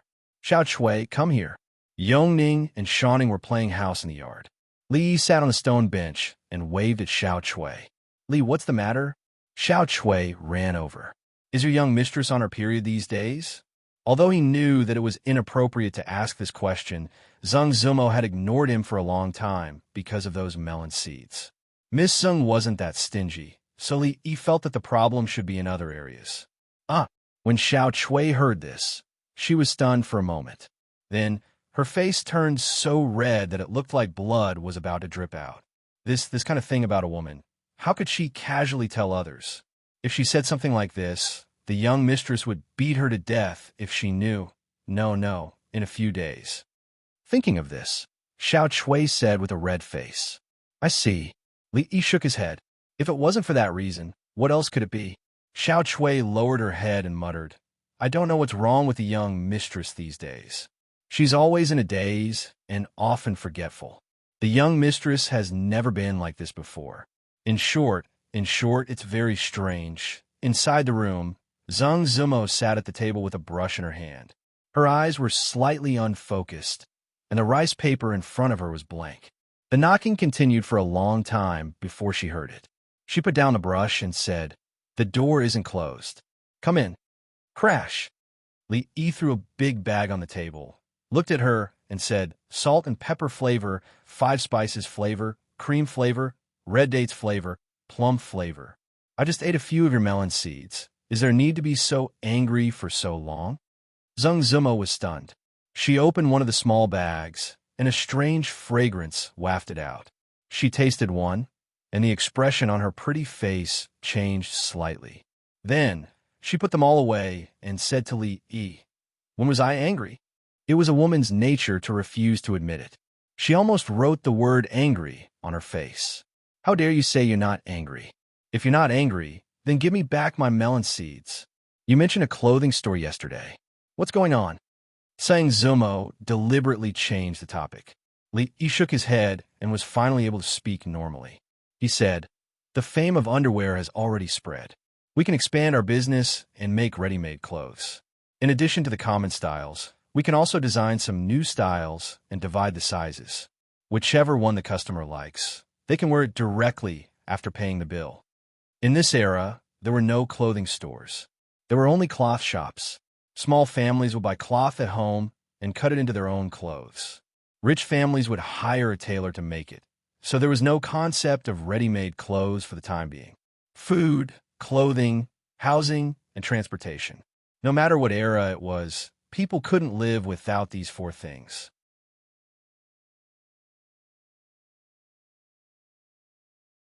If you were to engage in these four industries, you would never have to worry about being eliminated by the times. Although she would be involved in the ready-made clothing industry together with Her Royal Highness, she had always contributed money, manpower, and effort. She would just sit back and wait for her share of the profits. She would not ask about the management. Sung Zumo said while eating melon seeds. After opening 2 new underwear stores, there is a lack of manpower. If we want to open a ready-made clothing store, we will need more women who are good at needlework. I'm afraid the brothel will not be able to find so many. Li waved his hand and said, "Don't worry about this. There will be no shortage of manpower soon." Near the capital, the new marriage law was enforced. In the following period of time, there would be many women between the ages of 13 and 16 staying at home, doing nothing. This was also a headache for the court. If they could have something to do and solve the problem of employment for women of the right age, the court would definitely strongly support it. Then when Sister Watching comes back, I will discuss it with her. Sing Zumo said, then looked at Li and said, I have something to ask you. What? Li looked back at her. You. Sung Zumo opened her mouth and thought about it. In the end, she didn't say anything. She waved her hand and said, "Forget it, it's nothing." It was very impolite to not finish a sentence, especially for people with obsessive-compulsive disorder. This time, Li was not in a hurry to leave. He looked at her and asked, "What is it?" "Nothing, you can go." Sung Zumo waved her hand impatiently. "Really? Really? Then let me grab a handful of melon seeds before I go. I want a creamy ones." The Wang family village was a small village less than 10 miles away from the capital. Although the Wang family village was located outside the most prosperous capital of the Jing kingdom, it didn't have much of the capital's glory. The dozens of families in the village relied on the thin fields at the front of the village to eat. When the year was good, they could drink thin rice every meal. When the year was bad, the family had to tighten their belts and pray for God's blessing. Wang Lauer was an ordinary villager in the Wang family village. At this time, he was squatting on a rock in the yard, smoking a pipe and sighing. "Dad, it's time to eat." A little girl about 10 years old, wearing coarse clothes and an apron, came out of the dilapidated house. She walked in front of him and said timidly, "Eat, eat, eat. You only know how to eat all day. You won't be able to get married." Wang Lauer was angry when he saw his third daughter and waved his hand impatiently. Seeing this, the little girl's body trembled and hurriedly retreated back into the house. Wang Lauer put the pipe on the rock and coughed and said angrily, "What is the court doing? Are they trying to kill me?" His wife was disappointing and gave him 3 daughters in a row. Although he still had a strong desire to have a son, he didn't dare to have another one. If he gave birth to a daughter, he wouldn't be able to continue living. Although they were daughters, they were also his children.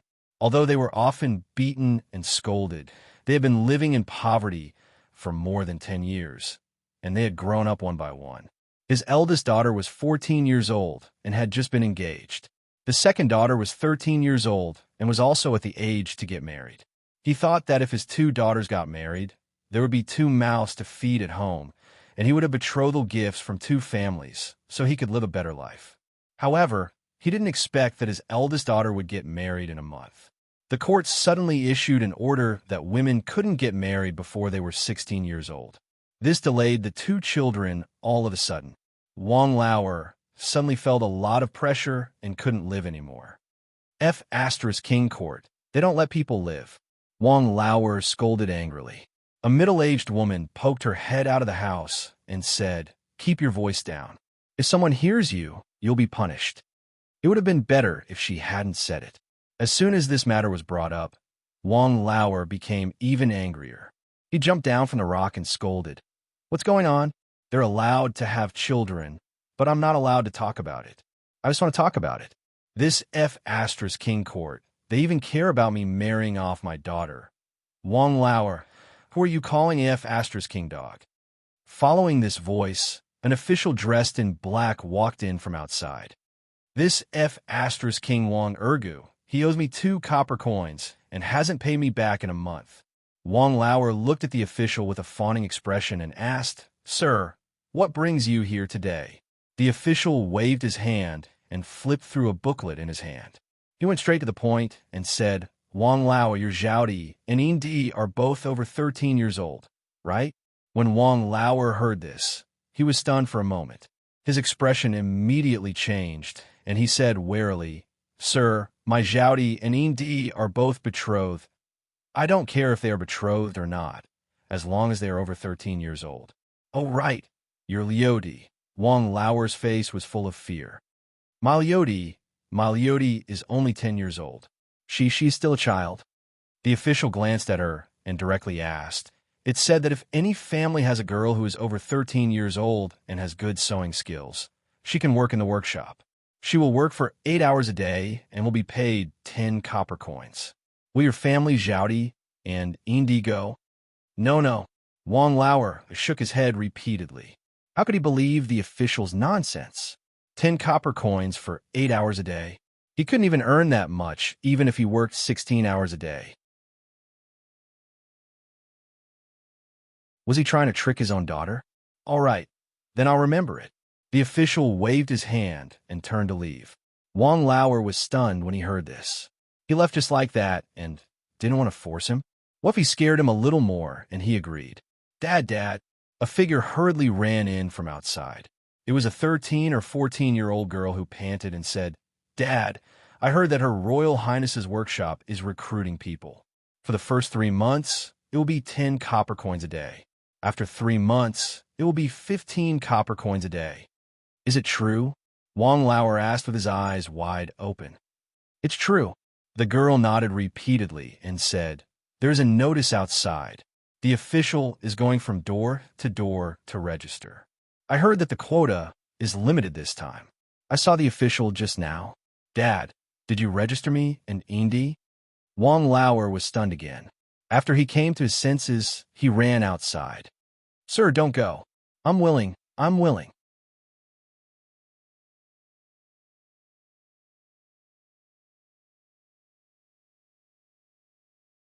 Chapter 535.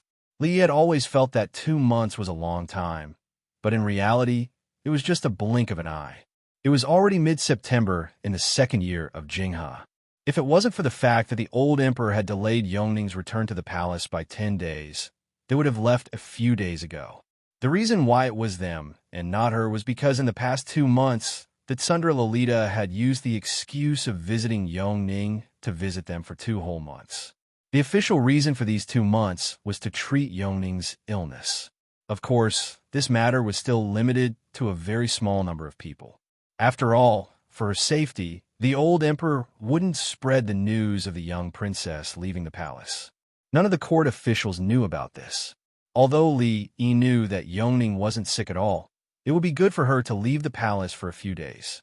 With a soul that didn't match this era, staying in the palace all day would probably cause her illness. He didn't dare to make any excessive requests. In the future, he would take her out of the palace for half a course of treatment every month for 3 to 5 days. The old emperor wouldn't likely refuse.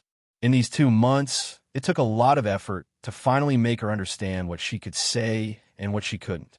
Although most people treated her words as the nonsense of a child, when she grew up in a few years and was heard by someone with ulterior motives, there would be some trouble. Drunken Moon Restaurant, I'm hungry. Let's go eat here. The proud Lolita didn't want to shop anymore. When they walked to a certain restaurant, she pulled on Li Yi's arm and kept shaking it. Li Yi raised his eyebrows and said, Didn't you want to eat braised prawns today?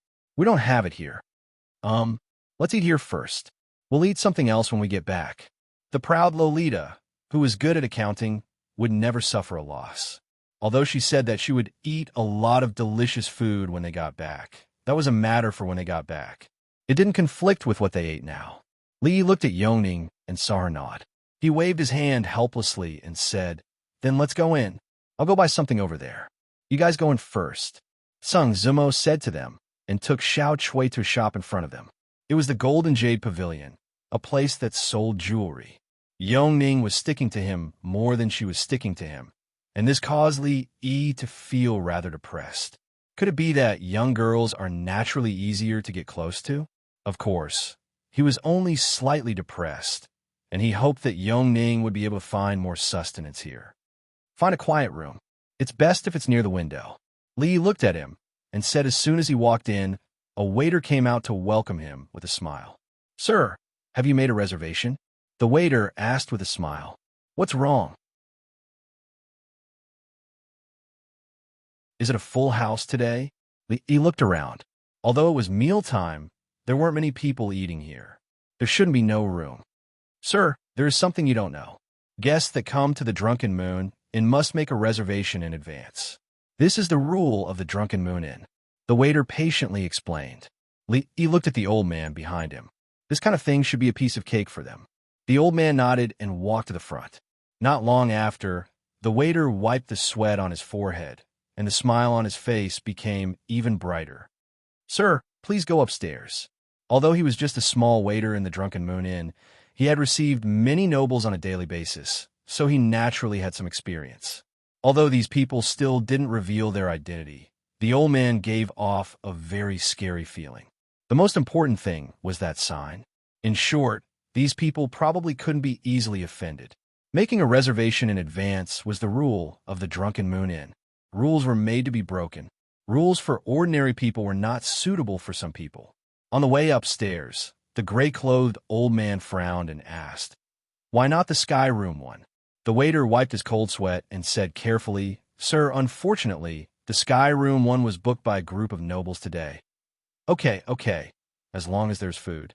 People who came from the palace had a lot of problems. He waved his hand.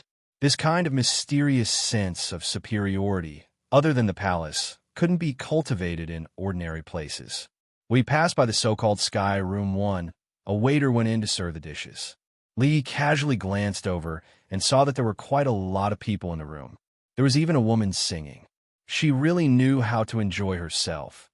He wasn't interested in the so-called nobles there, so he turned his gaze away and was led by the waiter to a room next door.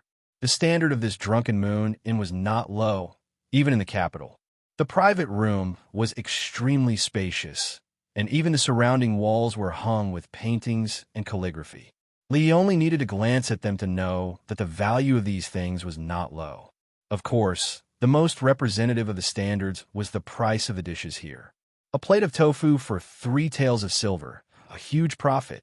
This was no different from robbing people. Could it be that their tofu was colorful? The price of this plate of tofu was enough to cover the annual expenses of a relatively well-off family. Not to mention ordinary people, without tens of thousands of taels of silver, they wouldn't even dare to order a plate of tofu here. Only those rich people who wanted to show off their status. At least for Li Yi, although he wasn't short of money, he wouldn't waste it like this.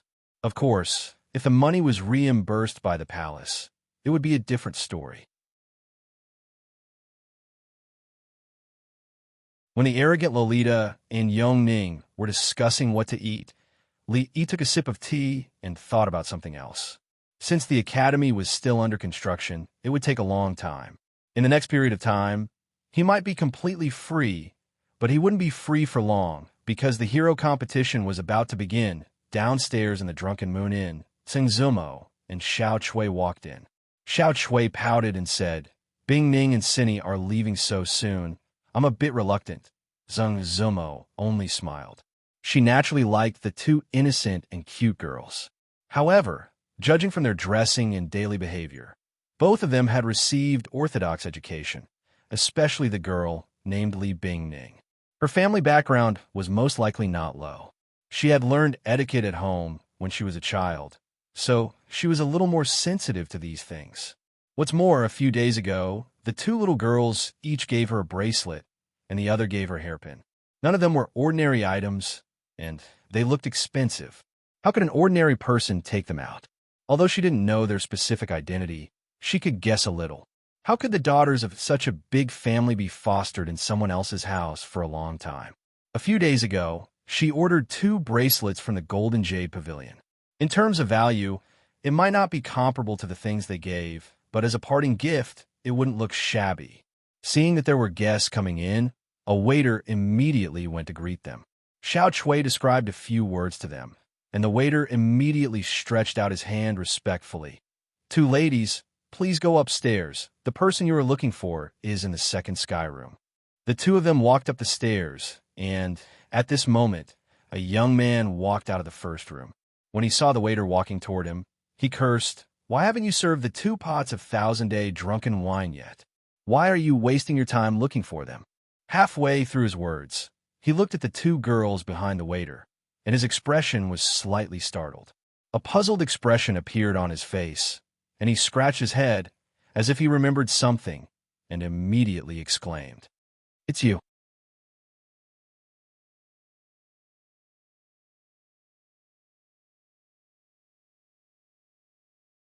Chapter 536. Today, in this Drunken Moon Tower, we are holding a banquet for you. The banquet is a little shabby. I hope you don't mind. In the first room of Drunken Moon Tower, a luxuriously dressed young man raised his glass to the handsome young man opposite him. Although I live far away in Chuzhou, I know that this Drunken Moon Tower is not shabby. Besides, we are all on the same side. Xiexin, you are welcome. The young man waved his hand and took a sip of wine.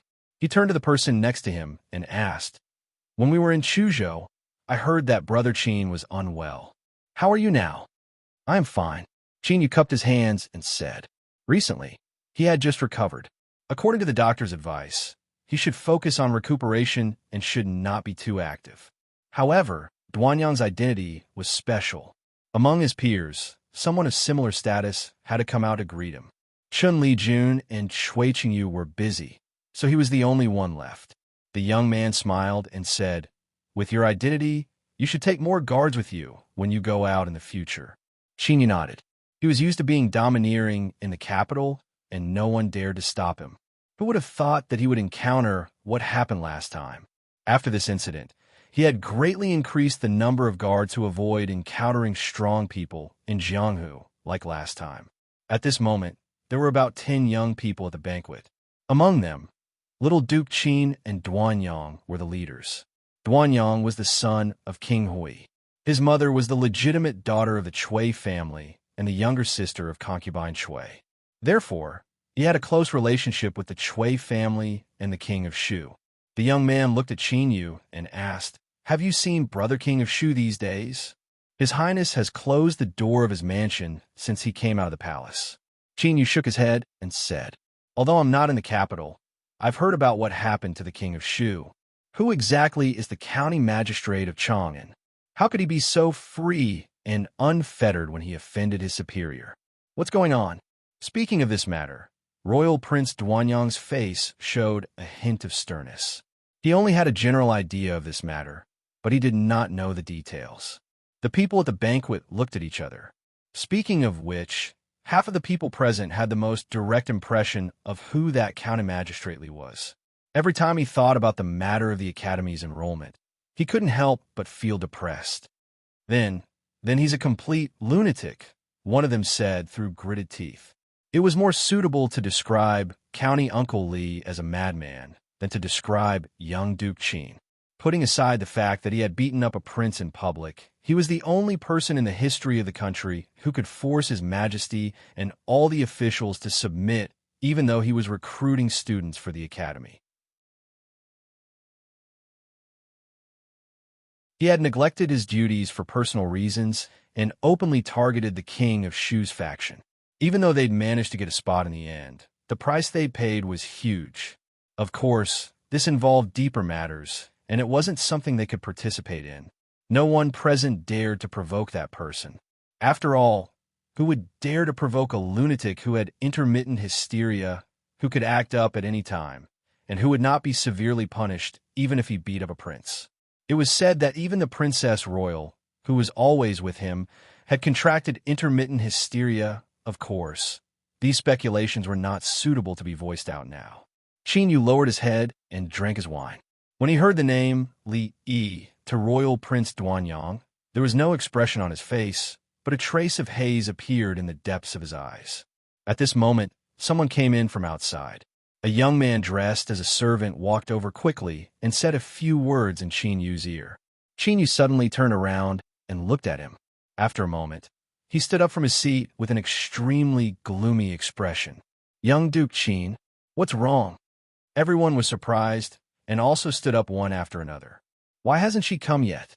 The dishes on the table were almost served, but because eldest Miss Zheng hadn't arrived yet, Li Yi and the two little Lolas hadn't moved their chopsticks. She took a sip of tea and looked outside in confusion. "Yes, when will elder sister Zheng come? I'm starving." The proud Lolita covered her stomach to protest. "If you keep eating like this, you're going to get fat," Li Yi kindly reminded her. She was the emperor's most beloved princess and had lived a luxurious life since she was a child. Now that she was out of the palace, she couldn't control her mouth and want to taste anything delicious. "How is that possible? I practice martial arts with Imperial Sister every day." The proud Lolita looked indifferent.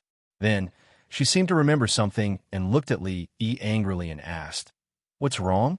If I get fat, you won't want me anymore? I'm telling you, stop, stop, stop." Li Yi had a headache and hurriedly waved his hand.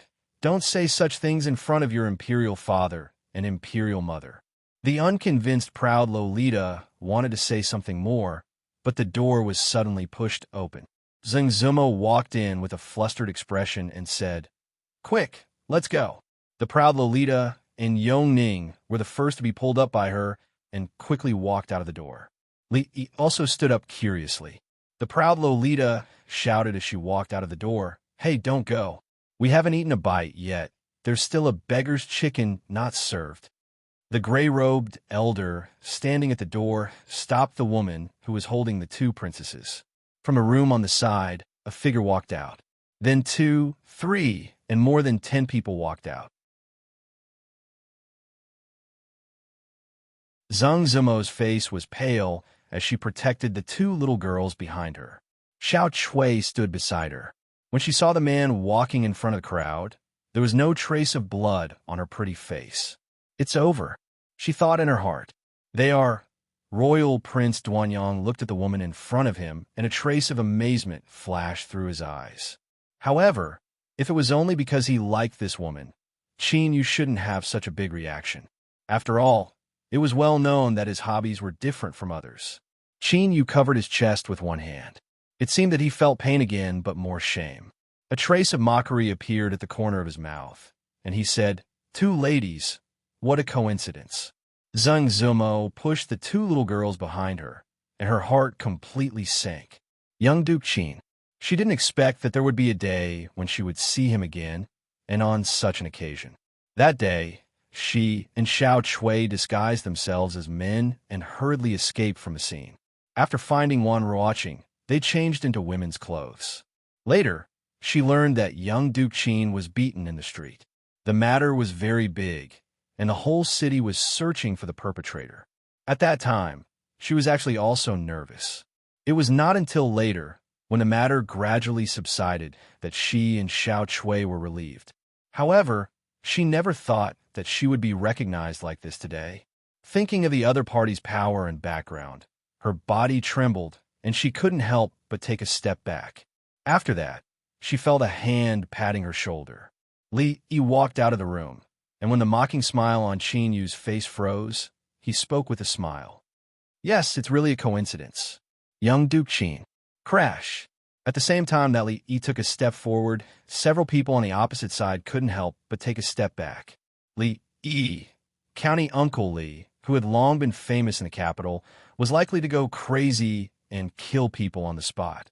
Who didn't know him? Who wasn't afraid? Who is he? Royal Prince Duanyang looked around, and a trace of surprise appeared on his face as he asked. "He is Li," someone said with a complicated expression, "County Uncle of Chong."